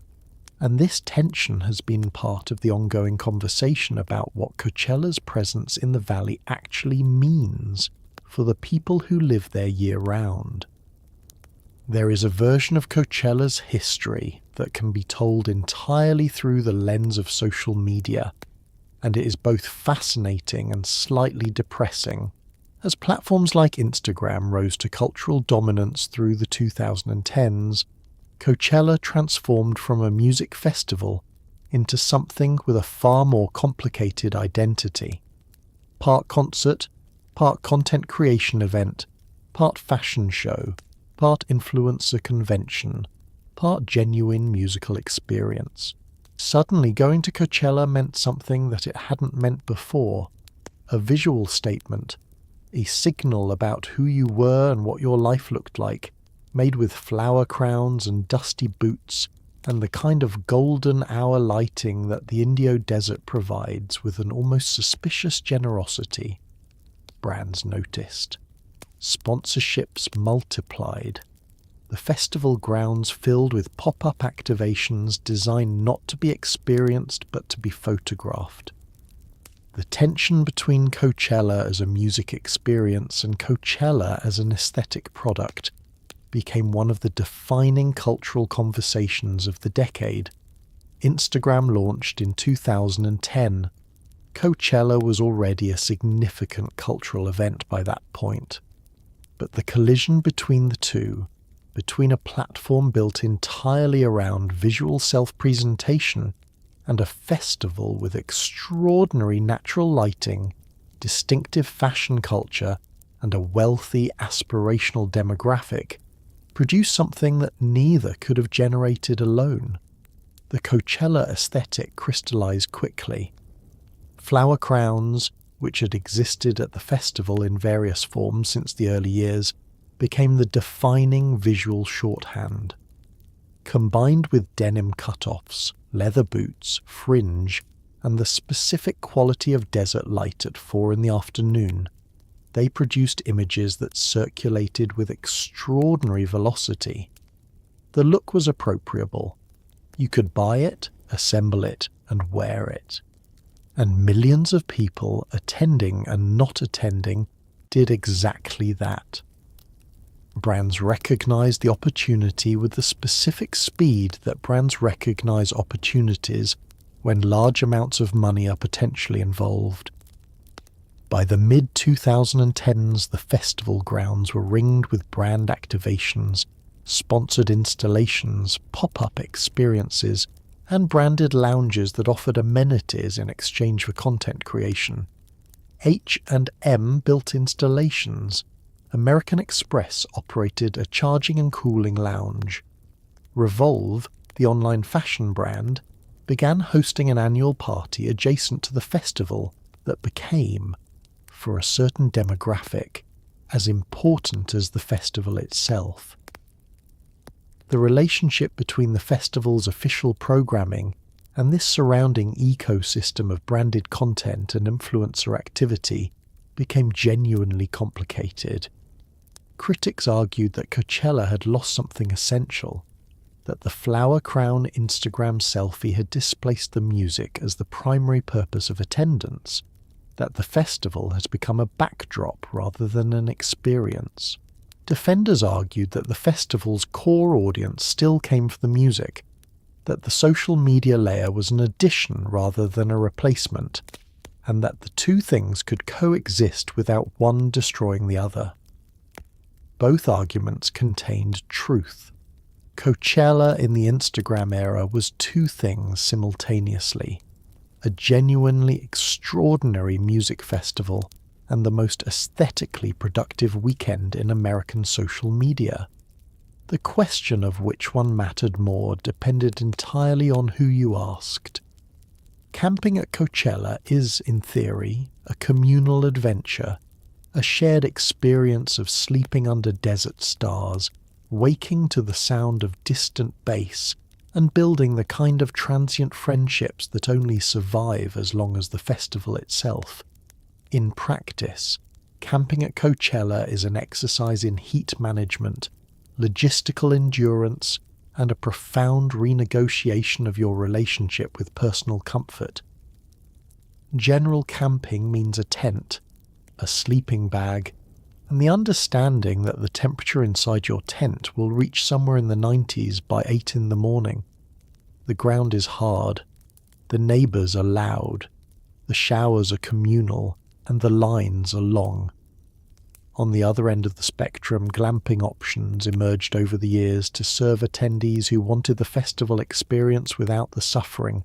Air-conditioned safari tents, pre-stocked with amenities and positioned with a view of nothing in particular except other glamping tents. The cost was breathtaking, the convenience was undeniable, and the philosophical question of whether this was still the same experience became a reliable source of gentle snobbery among long-time attendees. The general camping experience at Coachella is one of those things that sounds considerably better in retrospect than it feels in real time. You arrive at the campground, a vast flat expanse of dry grass and dust positioned adjacent to the festival grounds, and you find your spot in a grid of identical plots, each one separated from its neighbours by approximately the distance of a sleeping bag. You pitch your tent with the practiced optimism of someone who has not yet been inside it at 9 in the morning. The first night is usually fine. The desert cools dramatically after sunset, and sleeping under a canvas roof in 60-degree air, with the distant sound of music still audible from the festival grounds, is genuinely pleasant. You feel, in those hours, that this was exactly the right decision. You understand why people keep coming back to the camping experience. Then morning arrives. The sun clears the mountains to the east and hits the top of your tent with the specific enthusiasm of a heat source that has been waiting all night for the opportunity. Within 20 minutes, the interior of your tent has become a convection oven. You're awake not because you are rested, but because continuing to sleep would require accepting conditions that your body refuses to accept. You emerge into a campground that is already fully operational. Music from neighbouring tents, the smell of portable stoves, the distant sound of the shower line forming. The glamping alternative, which Coachella introduced formally in the early 2010s, addressed these problems with the specific thoroughness of a solution that cost a great deal of money. Air-conditioned bell tents or safari-style accommodations, pre-assembled and waiting for you upon arrival, equipped with real beds and real linens, and in some configurations a private bathroom. The price for these arrangements reached into the thousands of dollars per person per weekend, a figure that provoked considerable commentary about the democratization of the festival experience and what it meant when the discomfort of communal camping became an optional add-on rather than a shared baseline. The divide between general campers and glamping guests became, in the cultural conversation about Coachella, a proxy for a larger debate about the festival's soul. The people in the dusty tents saw themselves as the authentic version of the Coachella experience, the ones who were truly committed, truly present. The people in the air-conditioned accommodations saw themselves as simply sensible. Both were at the same festival. Both were watching the same music. The gap between them, measured in dollars and dust, said something about the kind of event Coachella had become, and about the wide range of people it had learned to accommodate. Coachella has developed, over the years, an informal and entirely coincidental tradition of announced headliners not quite making it to the stage. Beyoncé pulled out in 2017 due to pregnancy. Dr. Dre and Snoop Dogg had scheduling conflicts. Various acts have had to cancel due to injury, illness, or the general unpredictability of human life. The festival has responded consistently by finding replacements who often deliver performances that become legendary in their own right, creating an odd loop in which the cancellation is eventually seen as the thing that made the replacement possible. This has been called the Coachella curse by music journalists, who are very good at naming things, and the curse has persisted long enough to feel like something close to a pattern, whether it reflects the extraordinary difficulty of pulling together the world's most scrutinized music festival, or simply the basic chaos of live entertainment at scale is difficult to say. Probably both. The logistics of confirming a Coachella headliner begin, in most cases, 12 to 18 months before the festival takes place. At that distance from the event, an enormous number of things can change. Artists get injured, albums get delayed, which shifts touring schedules, pregnancies happen. Relationships between management and the festival sour over details that seemed minor at the time of signing and became significant later. The music industry, for all its planning, operates on a timeline that is fundamentally incompatible with certainty. What makes Coachella cancellations particularly visible is the scale of the announcement that precedes them. When Coachella announces its headliners, typically in January, in a poster reveal that generates more cultural conversation than most actual news events, the names at the top are immediately absorbed into the collective consciousness of the music-following internet. Think pieces are written, debates commence, fan communities mobilize around the announcement with a fervour that would seem disproportionate if you had not been paying attention to how much Coachella headliner announcements matter to the people who care about them. This means that when a cancellation comes, it lands against a backdrop of accumulated anticipation. The disappointment is not just personal, it is communal.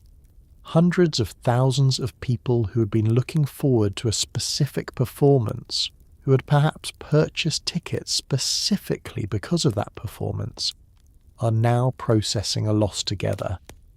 The festival's track record with replacements is genuinely remarkable. Lady Gaga for Beyoncé in 2017 produced a performance that many people who were skeptical going in described as one of the best they had ever seen at the festival. The Weeknd stepping in for an absent headliner delivered a set that circulated widely for weeks afterward. Each time the curse struck, the replacement arrived with the specific energy of someone who understood what the moment required and was determined to justify it. There is a theory, advanced half-jokingly by long-time Coachella observers, that the curse is actually a feature rather than a bug, that the combination of disappointed expectation and determined replacement consistently produces performances with a heightened emotional charge that scheduled headliners sometimes lack. The replacement is always performing with something to prove. The audience is always arriving with feelings that need somewhere to go. The resulting performances charged with that energy tend to be extraordinary. Whether this is genuine pattern recognition or the human tendency to find meaning in coincidence is genuinely unclear.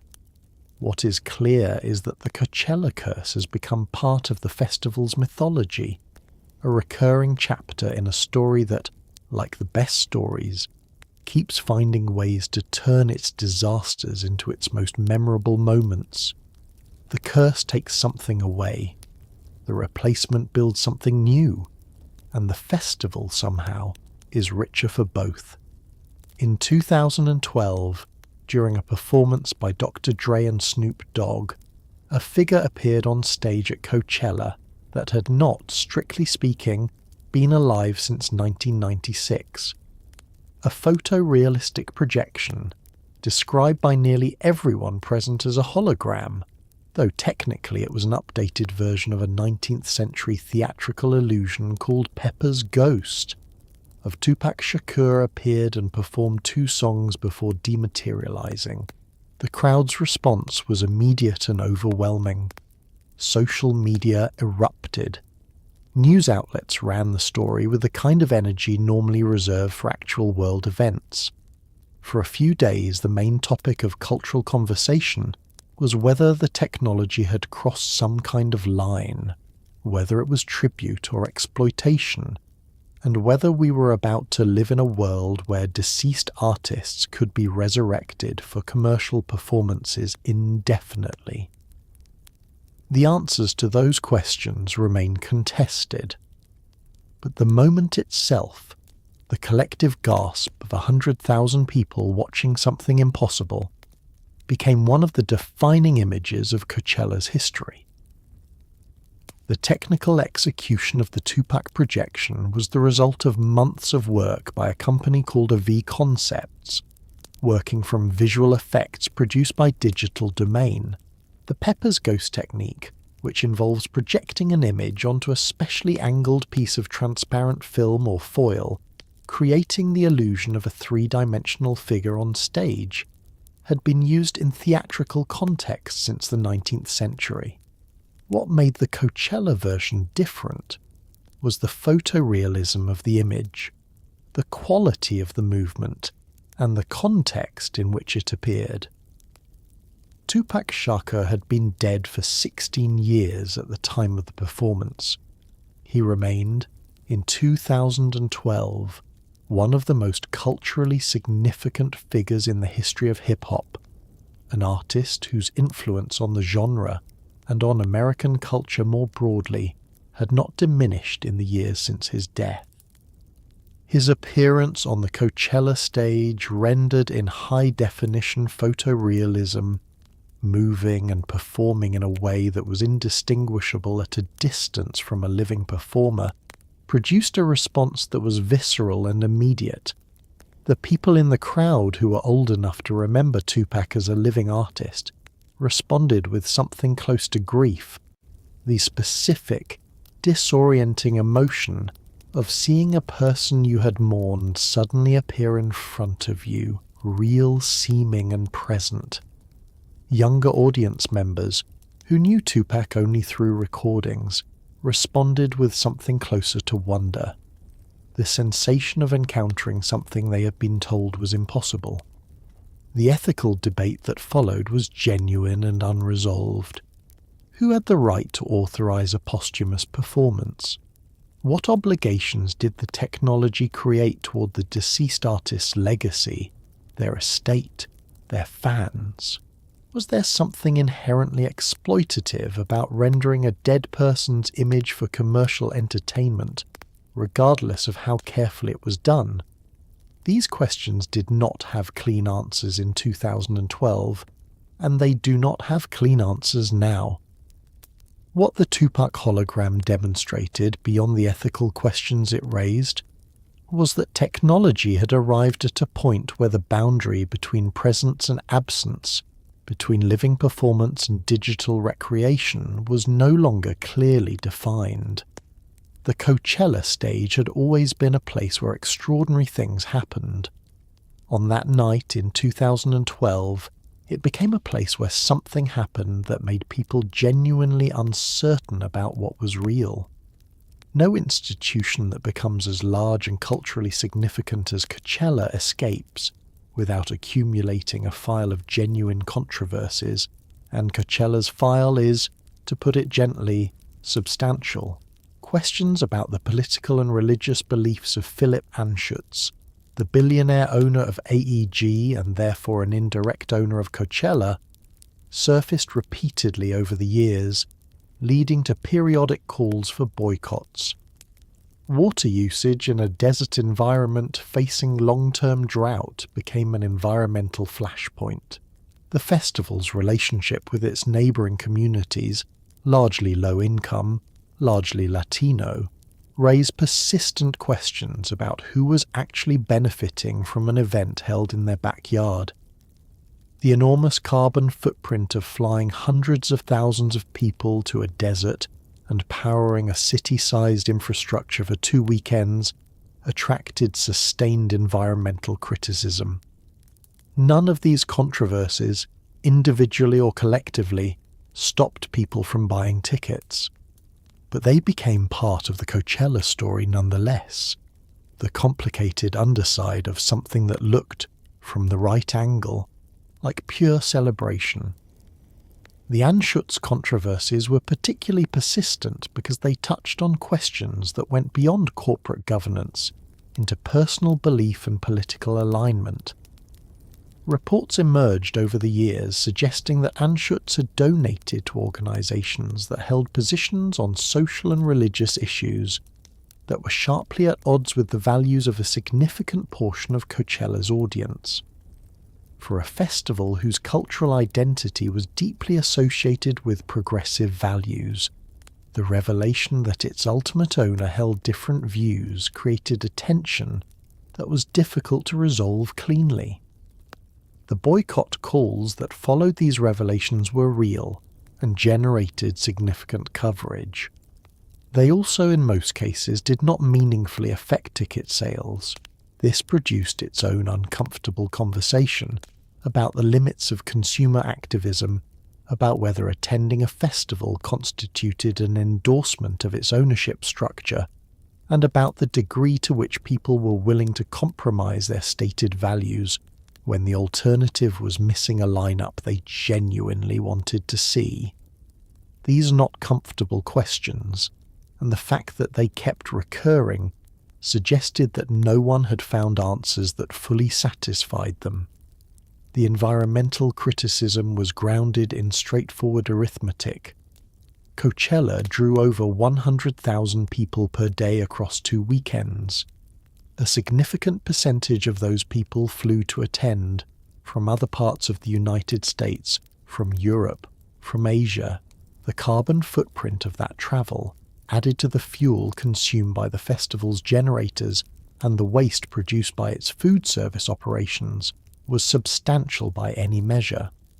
The festival introduced sustainability initiatives over the years, recycling programs, composting, water conservation efforts.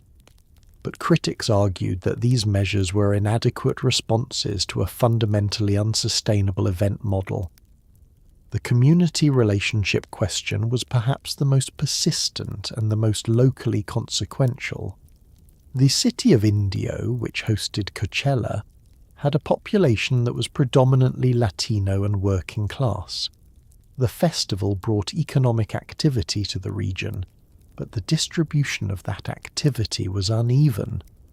High-end accommodations in Palm Springs captured a disproportionate share of the hospitality revenue. Local businesses in Indio itself received less benefit than their geographic proximity to the event might have suggested. And the disruption caused by the festival, yes, the traffic, the noise, the pressure on local infrastructure, fell most heavily on residents who had not chosen to be adjacent to a global entertainment event. These controversies did not define Coachella, but they were part of it, the shadow that follows anything large enough to matter. In 2012, Coachella made a decision that was either obvious in retrospect or completely counterintuitive, depending on how you looked at it. They split the festival into 2 consecutive weekends, with identical lineups. This was driven by the simple fact that demand for tickets had grown so far beyond the festival's physical capacity that hundreds of thousands of people were being turned away every year. Running 2 weekends with the same artist performing twice was a solution that was operationally complex, logistically demanding, and financially brilliant. It effectively doubled the festival's revenue and attendance while keeping the infrastructure and headliners constant. Artists were asked to perform 2 weekends in a row, a request that required negotiation, and which some artists found exhausting, but which most ultimately accepted given the platform and the paycheck. Coachella Weekend 1 and Weekend 2 became distinct cultural experiences, each with their own atmosphere and their own passionate defenders. The demand problem that necessitated the 2-weekend solution had been building for years. Coachella tickets had, by the late 2000s, become among the most sought after in American live entertainment. The festival sold out faster each year. Secondary market prices climbed to levels that put attendance out of reach for a significant portion of the audience that wanted to be there. The wait lists were real and long, and the festival, constrained by the physical capacity of the Empire Polo Club grounds, had no straightforward way to expand without fundamentally changing what it was. Adding a second weekend was not the only option considered. Expanding the grounds, building additional infrastructure, adding capacity to the existing weekend were all possibilities. But each of these came with its own complications, the logistics of a larger single weekend event, the strain on the surrounding community and infrastructure, the risk of diluting the experience by simply adding more bodies to the same space. 2 weekends solved the problem differently. Instead of making the festival bigger, it made it twice. The polo grounds remained the same size. The production infrastructure, stages, lighting rigs, art installations was already in place and simply remained operational for an additional weekend. The headliners, contracted for 2 performances rather than 1, earned more while the festival's gross revenue approximately doubled. The operational demands were considerable. Running a festival of Coachella's scale for 2 consecutive weekends required staff and vendors to extend their commitments significantly. The grounds needed maintenance between weekends. The camping infrastructure had to be cleared and reset. Artists travelling from international locations faced the specific challenge of performing, recovering, and performing again within a week. But the model worked. Weekend 1 and Weekend 2 developed distinct personalities almost immediately. Weekend 1, which came first and therefore received the initial wave of press coverage and social media attention, attracted a higher concentration of industry figures, journalists, and celebrities. Weekend 2, freed from some of that scrutiny, developed a reputation for a slightly looser, more relaxed atmosphere. The crowd that had watched Weekend 1's coverage and adjusted their expectations accordingly. Regulars developed strong preferences and defended them with the conviction of people who have thought about this more than the subject strictly requires. The 2-weekend model was subsequently adopted by other major festivals around the world. Further evidence, if any were needed, that Coachella's innovations tended to become industry standards. What began as a solution to a capacity problem became a template for how large-scale festivals could expand without losing what made them worth expanding. By the time Coachella celebrated its 25th anniversary, it had become something that the young promoter standing in that desert field in 1997 could not possibly have imagined in its full dimensions. It was no longer just a music festival. It was a cultural institution, one that shaped what music got made, which artists became famous, how fashion moved, what brands wanted to be associated with, and how the idea of going to a festival was understood across the entire English-speaking world. Coachella made careers. An appearance on its stages was a signal that an artist had arrived, and being asked to headline was as close to an official coronation as the music industry offered. It inspired dozens of imitators, launched 1,000 think pieces, and became the kind of event that people either attended, desperately wanted to attend, or were philosophically opposed to attending, but either way had an opinion about. It started with a man who loved music enough to sell his house for it, in a polo field, in a desert, with 25,000 people, and a lineup nobody was sure would actually show up. The career-making power of a Coachella appearance was one of the festival's most significant and least discussed contributions to the music industry. An emerging artist given a slot on one of the secondary stages at Coachella was being handed something that no amount of streaming numbers or social media followers could fully replicate: the experience of performing for a large, engaged, and genuinely diverse audience in a context that signalled credibility. The Coachella booking told the industry, this artist is worth paying attention to, and the industry, which paid close attention to Coachella's programming decisions, received that signal clearly. Artists who broke through Coachella appearances included figures who went on to define entire eras of popular music. The festival had a specific gift for catching artists at the moment just before they became unavoidable, booking them at the right scale, in front of the right audience, at the right point in their trajectory. This was not always intentional. Some of it was luck, the natural result of booking a large and diverse lineup that inevitably included people who were about to become very famous. But some of it was the product of genuine curatorial instinct, the ability to hear what was coming before it arrived. The festival's influence on fashion was real and measurable. The Coachella aesthetic, which evolved from its early bohemian desert festival roots into something more complex and brand-mediated over the years, shaped what appeared in stores each spring. Retailers tracked what was worn at Coachella with the same attention that fashion journalists tracked the runways, because the festival had become a legitimate fashion moment. What started as people wearing flower crowns because they felt like it became a documented, analysed, commercially exploited aesthetic category. The economic scale of what Coachella had become was genuinely difficult to comprehend. The festival grossed hundreds of millions of dollars annually. The surrounding economic activity it generated multiplied that figure several times over.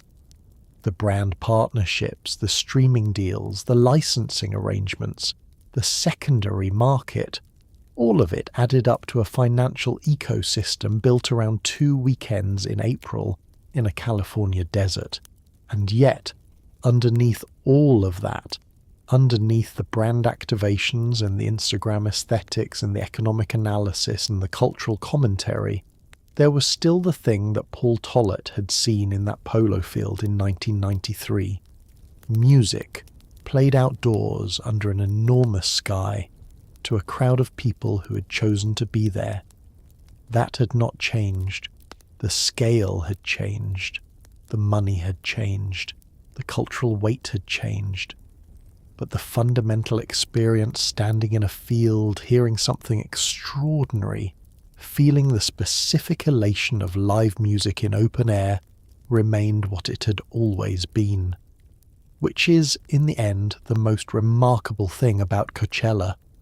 Not what it became, but what it never stopped being. And then there was this, after everything, after the financial catastrophe of 1999, after the house sale, after Daft Punk in the desert, after Coachella, after the holograms and the controversies and the 2 weekends and the $100 million grosses, after all of that, the most watched moment in Coachella history was a man in a pink hoodie, sitting at a laptop searching YouTube. That man was Justin Bieber. And what he did on that stage in 2026 did not look, from any conventional angle, like a performance. There were no backup dancers, no live band, no pyrotechnics, no elaborate staging. Just a MacBook on the side of the stage, a microphone, and a Wi-Fi connection that mercifully held. Within 24 hours, clips of the set had generated 101 million views on Instagram, the most watched video in Coachella's entire history. To understand what made the performance so disorienting, you have to understand what the Coachella main stage headliner slot had come to represent by 2026. It was not simply a booking, it was a statement, the most visible platform in live music, the slot that arrived with the accumulated weight of every extraordinary performance that had preceded it. Rage Against the Machine, Radiohead, Beyoncé, Daft Punk. The list of what had happened on that stage before you was not a neutral backdrop, it was a dare. Bieber walked onto it in a pink hoodie and shorts. No costume change waiting in the wings, no elaborate entrance. Just a 31-year-old man who'd been famous since he was 12, carrying everything that history implied and apparently declining to disguise any of it. He opened the set with a few songs performed in the conventional sense, microphone, voice, the crowd responding with the specific intensity that only someone who has been a global pop phenomenon for nearly 2 decades can generate. And then, approximately 30 minutes in, something shifted. Bieber walked to the side of the stage, sat down in front of a laptop and opened YouTube. He searched for his own name.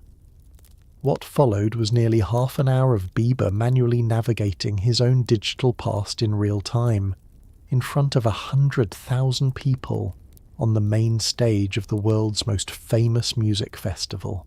He found his 2008 cover of Chris Brown's With You, recorded when he was 14 years old, posted to YouTube by a kid in Canada who had no idea what was coming, and he played it through the main stage speakers. The crowd, which contained people who had watched that video when it was new, responded with a noise that was somewhere between recognition and something harder to name. He found the Double Rainbow video, the 2010 viral clip of a man in Yosemite weeping at the sight of a double rainbow, asking what it means, and he played that too, at full volume, on the main stage at Coachella, to 100,000 people, at reportedly $10 million. He found early career covers. He found memes that circulated years ago. He navigated his YouTube rabbit hole with the unhurried ease of someone who had nowhere else to be and nothing to prove. which was either the most relaxed performance in Coachella history or the most carefully calculated one, and the impossibility of knowing which made it more interesting than either would have been alone. Near the end of the set, he brought out collaborators, the Kid Laroi, Dijon, Thames, WizKid, and guitarist Mech G, for a finale that returned the performance to something more conventional. The guests brought energy and momentum. The crowd surged. The ending was, by any measure, spectacular. But the part people talked about was the laptop, the YouTube search bar, the double rainbow playing through speakers that had hosted Radiohead. The gap between what that stage represented and what he chose to do on it was so wide and so deliberate that it became the only thing worth discussing. Coachella had seen extraordinary performances. It had seen historic ones. It had seen technological ones and political ones, and emotionally devastating ones. It had never seen anything quite like a man sitting down at a laptop and just looking things up. And somehow that was the one that broke the internet. If you were trying to explain the Justin Bieber Coachella set to someone who had not seen it, you would face a specific problem. The description sounds, on paper, like a performance review you would write about someone who'd not prepared. A man sat at a laptop. He searched YouTube. He played a meme. He played a cover he recorded as a 12-year-old. He reenacted a paparazzi confrontation. And yet the clips of all of these moments circulated with the velocity of something people urgently needed to share, the specific digital energy of content that produces a feeling so immediate and so difficult to name that the only response is to send it to someone else and wait for their reaction. The internet did not watch the Bieber set because it was conventional. It watched because it was something it had never seen before on that stage, and it did not have adequate words for what it was watching, which is always the condition that produces the most views. The individual moments that went viral operated differently from each other, which is part of what made the cumulative effect so difficult to categorize. There was no single clip that captured the whole thing. Instead, there were multiple clips, each one spreading through a different corner of the internet to a slightly different audience, each one producing a slightly different reaction, all of them pointing back to the same performance. The moment with the 2008 Chris Brown cover spread fastest among people who had been teenagers when that video was first posted, people who were now in their late 20s and early 30s and experienced the clip with the specific emotional vertigo of encountering their own past unexpectedly. Here was the sound of their adolescence, playing through speakers in the California desert, performed live by the same person who had made it, who was now an adult on the most famous stage in music. The nostalgia was not gentle. It arrived like a physical thing. The double rainbow moment spread differently, through the irony-fluent corners of the internet that processed the clip as an act of deliberate absurdism. Bieber playing Double Rainbow at Coachella was funny in a way that required no explanation if you were the right age and had been online at the right time. It was a joke that landed precisely because it had no punchline, just a man on a main stage playing a 10-year-old meme through a professional sound system with complete apparent sincerity. Then there was the moment that carried a different energy entirely. Bieber had recently been filmed in a paparazzi confrontation in which he had told the photographer, with a calm that was somehow more unsettling than anger would have been, that it was not clocking to them that he was standing on business. The phrase standing on business entered the cultural vocabulary immediately, the way certain phrases do when they arrive at exactly the right cultural moment with exactly the right rhythm. During the set, Bieber reenacted the moment. He referenced the clip, recreated the line and delivered it to 100,000 people who had all seen the original. The crowd's response was immediate and enormous. It was the kind of moment that works because everyone in the room is sharing the same reference at the same time. A collective recognition that produces a joy that is almost impossible to manufacture deliberately, and therefore almost impossible to manufacture deliberately, which is why it worked. Each of these moments spread independently and then collectively, building a composite portrait of a performance that was impossible to summarize in a single clip. You had to watch multiple pieces of it to understand what it was, and the more pieces you watched, the more you wanted to watch. Which is, of course, exactly what 101 million views looks like from the outside. Almost before the set was over, the debate had begun. On one side, the people who called it vulnerable, authentic, and genuinely moving, a superstar choosing honesty over spectacle, nostalgia over production value, connection over performance. On the other side, the people who called it lazy, underprepared, and an overpriced PowerPoint presentation delivered to a crowd that had paid to see a concert. The number that sat in the middle of both arguments, radiating heat in every direction, was the reported fee: $10 million. $10 million for a set that involved, at its most basic level, a man with a laptop and a good internet connection. Katy Perry, watching from somewhere with access to Instagram, posted a joke about hoping he had premium so nobody had to sit through an ad. The internet, characteristically, found this funnier than almost anything else that happened all weekend. The authenticity argument was the one that Bieber's defenders made most forcefully. The performance, they argued, was a deliberate rejection of the kind of overproduced, choreographed spectacle that had come to define festival headliner slots in the year since Coachella raised the production standard to a level that was essentially impossible to surpass on its own terms.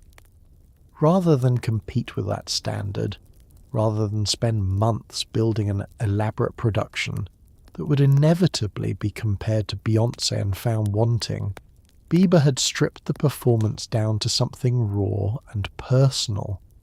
He had brought his actual self to the stage, his actual past, his actual relationship with the internet that had made him. There was something genuinely interesting in this argument. Bieber was, uniquely, the first major pop star to have been discovered through YouTube, a platform that in 2008 was still new enough that the idea of it launching a global career was remarkable. His early videos, posted by his mother and later by his manager Scooter Braun, were the origin point of everything that followed. The YouTube rabbit hole he opened on the Coachella stage was not random nostalgia. It was a return to the source. He was showing the audience where he had come from, using the same medium he had come from, on the biggest stage his career had ever produced. The criticism argued that this framing was too generous. $10 million, the critics pointed out, implied a level of preparation and delivery that a laptop and a search bar did not represent. The crowd at Coachella had paid significant sums to attend. They had arrived with expectations built from years of watching extraordinary performances on that stage. To meet those expectations with a YouTube session was, in the critics' view, a transaction that did not balance. Zara Larsson called Bieber a member of her dream blunt rotation for the chill, YouTube scrolling vibe, a compliment that was also, depending on your interpretation, a gentle roast. The phrase encapsulated something real about the performance's cultural register. It was relaxed in a way that felt either deeply intentional or deeply unbothered, and the inability to tell which was both its strength and the source of its controversy. What the debate ultimately revealed was not a disagreement about Bieber specifically. It was a disagreement about what a headliner performance is for. Is it a production, a spectacle delivered at scale, worth its fee in proportion to its complexity and ambition? Or is it a presence, a genuine encounter between an artist and an audience, worth its fee in proportion to its honesty and its impact? These are not new questions, but Bieber's laptop set asked them more loudly than anything had asked them in years. So here is where we end up. A man sold his house to build a festival in a desert that nobody wanted to drive to. The first attempt lost nearly $1 million. The second attempt made enough money to justify a third. Over the following 2.5 decades, the festival became the most culturally significant music event in the world, the place where careers were made, where technology was redefined, where the line between performance and cultural statement was regularly erased. And then, in 2026, a man in a pink hoodie sat down at a laptop on its main stage, opened YouTube, and became the most watched moment in its entire history. Not because he did the most, because he did the least. And somehow, in doing the least, he said the most.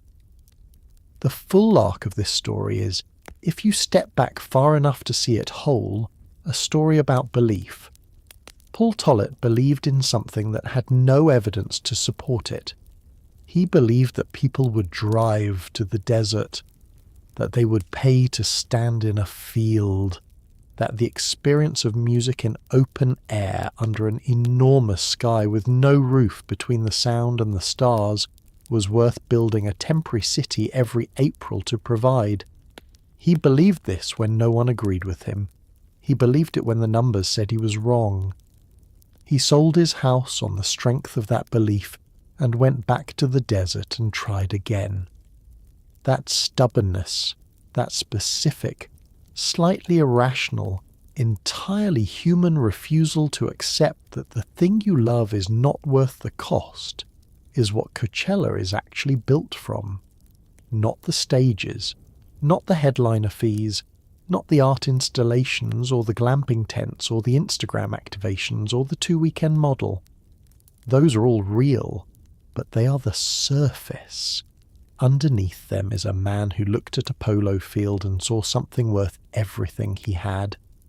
And then 27 years later, another man sat on the stage that first man built and opened a laptop and pulled up a video of a 14-year-old kid in Canada singing into a camera in his bedroom before anyone knew his name, before any of it had happened, before the albums and the tours and the controversies and the marriages and the health struggles and the comeback and the $10 million headliner fee. Before all of it. Just a kid and a camera and a song. There is something in that image, the kid on YouTube and the man on the Coachella stage playing it back, that contains the whole story of what the internet did to fame, and what fame does to people, and what people do when they are given a stage large enough to say something true on it. Bieber did not use that stage to be impressive. He used it to be honest. Whether you found that moving or infuriating said more about your relationship with authenticity than it did about the performance itself. Coachella started as an improbable idea in an inhospitable place. It survived near death, corporate acquisition, cultural transformation, environmental criticism, pandemic cancellation, and the relentless pressure of its own mythology. It outlasted the trends it helped create and absorbed the contradictions that try to define it. It became, in spite of everything and because of everything, the thing that Paul Tollett saw in that polo field in 1993. A place where something real could happen, where the sky was big enough to hold whatever anyone brought to it, where a man could sell his house and build something that lasted, where another man could sit at a laptop, play a meme, and break the internet. The desert does not care about any of this. The desert was there before the stages and will be there after them. The wind blows sideways and the temperature climbs and the mountains ring the valley and the polo grass grows back every spring. But every April something happens out there that is worth driving 130 miles for, worth standing in a field for, worth maybe selling your house for. It always has been, it still is. Before there was a Coachella headliner, before there was a world tour, a fragrance line, a marriage, a mental health journey documented in real time, a comeback, and a $10 million laptop set watched by 101 million people. Before any of that, there was a bedroom in Stratford, Ontario, Canada, and a kid who sang into a camera because he loved music and had nowhere else to put it. Justin Bieber did not audition for a record label. He did not win a television competition.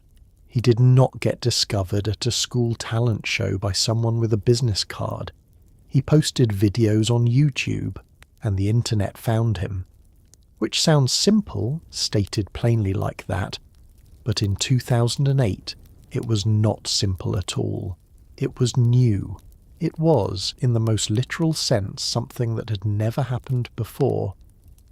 And understanding that newness is the only way to understand why a 31-year-old man would choose the main stage at Coachella to sit down, open a laptop, and go back to find it.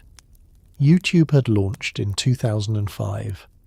By 2008 it was 3 years old enough to have an audience, young enough that nobody had fully mapped what the audience could do.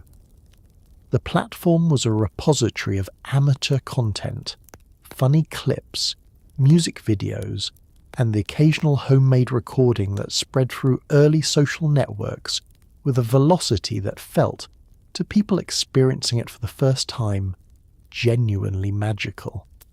The idea that a kid in a small Canadian city could post a video of himself singing and be watched by millions of strangers was not yet a cliché. It was still a miracle. Bieber's mother, Patty Mallet, had been posting videos of her son performing covers of R&B songs since he was around 13. The videos were not produced. They were not marketed. They were the digital equivalent of a parent showing home movies to anyone who would watch, except that anyone, in this case, meant the entire internet. The videos accumulated views, comments accumulated beneath them, people shared them. The algorithm, still young and unsophisticated by later standards, surfaced them to audiences who had not gone looking. One of those people was Scooter Braun, a young music manager who stumbled across the videos while searching for a different artist entirely. He watched them. He watched more of them. And then he made a phone call. Within months, Bieber was in Atlanta, recording with Usher, signed to RBMG Records, and accelerating toward a level of fame that had no real precedent because the mechanism that had produced it had no real precedent. The music industry in 2008 was not prepared for this. The established pathways to stardom, the talent shows, the label showcases, the regional radio plays that built toward national attention had no place in the story of how Justin Bieber became Justin Bieber. He had bypassed all of them. He had gone from a bedroom in Stratford to a recording studio in Atlanta without passing through any of the gatekeepers that the industry had spent decades positioning between talent and audience. This was not just unusual. It was a structural disruption. The Bieber origin story demonstrated for the first time at genuine commercial scale that the internet could do what the industry had always done: find talent, build audience, create stars without the industry's permission or participation. The implications of this were not immediately understood. They're still being understood now. But here is the part that connects back to that pink hoodie on the Coachella stage. Bieber grew up famous in a way that no one before him had grown up famous. His adolescence was not private. It was posted. His voice cracking on a YouTube video was documented and watched and commented on by strangers in real time. His early performances, his early mistakes, his early everything, all of it existed on the internet, permanent and retrievable, available to anyone who wanted to find it. He could not leave his past behind because his past was indexed and searchable and had a view count attached to it. When he sat down at that laptop at Coachella and opened YouTube, he was not performing nostalgia in the way that an older artist performs nostalgia, reaching back fondly toward a past that has softened with distance. He was returning to something that had never gone away. The videos were still there. The comments were still there. The 14-year-old singing into a camera in Stratford was still there, exactly as he had always been, waiting to be found by anyone who searched. What Bieber did on that stage was collapse the distance between then and now, between the bedroom and the main stage, between the kid who posted videos because he loved music and had nowhere else to put it, and the man who had put it everywhere, every stage, every screen, every speaker in every arena on every continent, and had come back, finally, to where it started. The laptop was not a prop, it was a portal, and what he found on the other side of it was the version of himself that existed before anyone was watching, before the $10 million, before the headliner slot, before Coachella was a word he associated with his own name. Just a kid in a bedroom, singing into a camera, because he loved it. That kid never left the internet, and on a stage in the California desert in front of 100,000 people, and 101 million more watching on their phones, he finally came home to find him. And so tonight, as you lie there in your clean bed, in your temperature-controlled room, with your phone charging on the nightstand and a streaming service containing more music than any human being could listen to in a lifetime available at the touch of a finger, take a moment to think about what you just heard. A festival that nearly died in a desert. A man who sold his house to keep a dream alive in a polo field that nobody wanted. A second attempt that worked just enough to justify a third, and then a third, and a fourth, and 25 years of April weekends in the California sun, each one building on the last, until the whole thing became something so large and so permanent that it stopped feeling like it had ever been fragile. It was always fragile. Everything worth building is. And then a kid in a Canadian bedroom pointed a camera at himself and sang. Not for fame, not for money, not for a record deal or a headliner slot or a $10 million fee, just because he loved it, just because the music was in him, and the camera was there, and the internet was new, and the world was listening. Both of those stories, the festival and the kid, are stories about the same thing, about believing in something before there is any evidence that it deserves to be believed in, about trying again when the numbers say stop, about showing up to a desert or a bedroom or a main stage with whatever you have and offering it honestly to whoever is watching. History is full of people who did the sensible thing. We do not remember most of them. We remember the ones who sold the house. So tonight, let the desert wind carry you. Let the distant sound of music fade into something softer. Let the stages go dark and the crowds thin and the polo field return to quiet under its enormous sky. You know how the story ends. It ends with 101 million people watching a man at a laptop. It ends with a pink hoodie and a YouTube search bar and a song from a bedroom in Canada, playing through the best speakers in the world. It ends, as all the best stories do, right back where it started. Good night.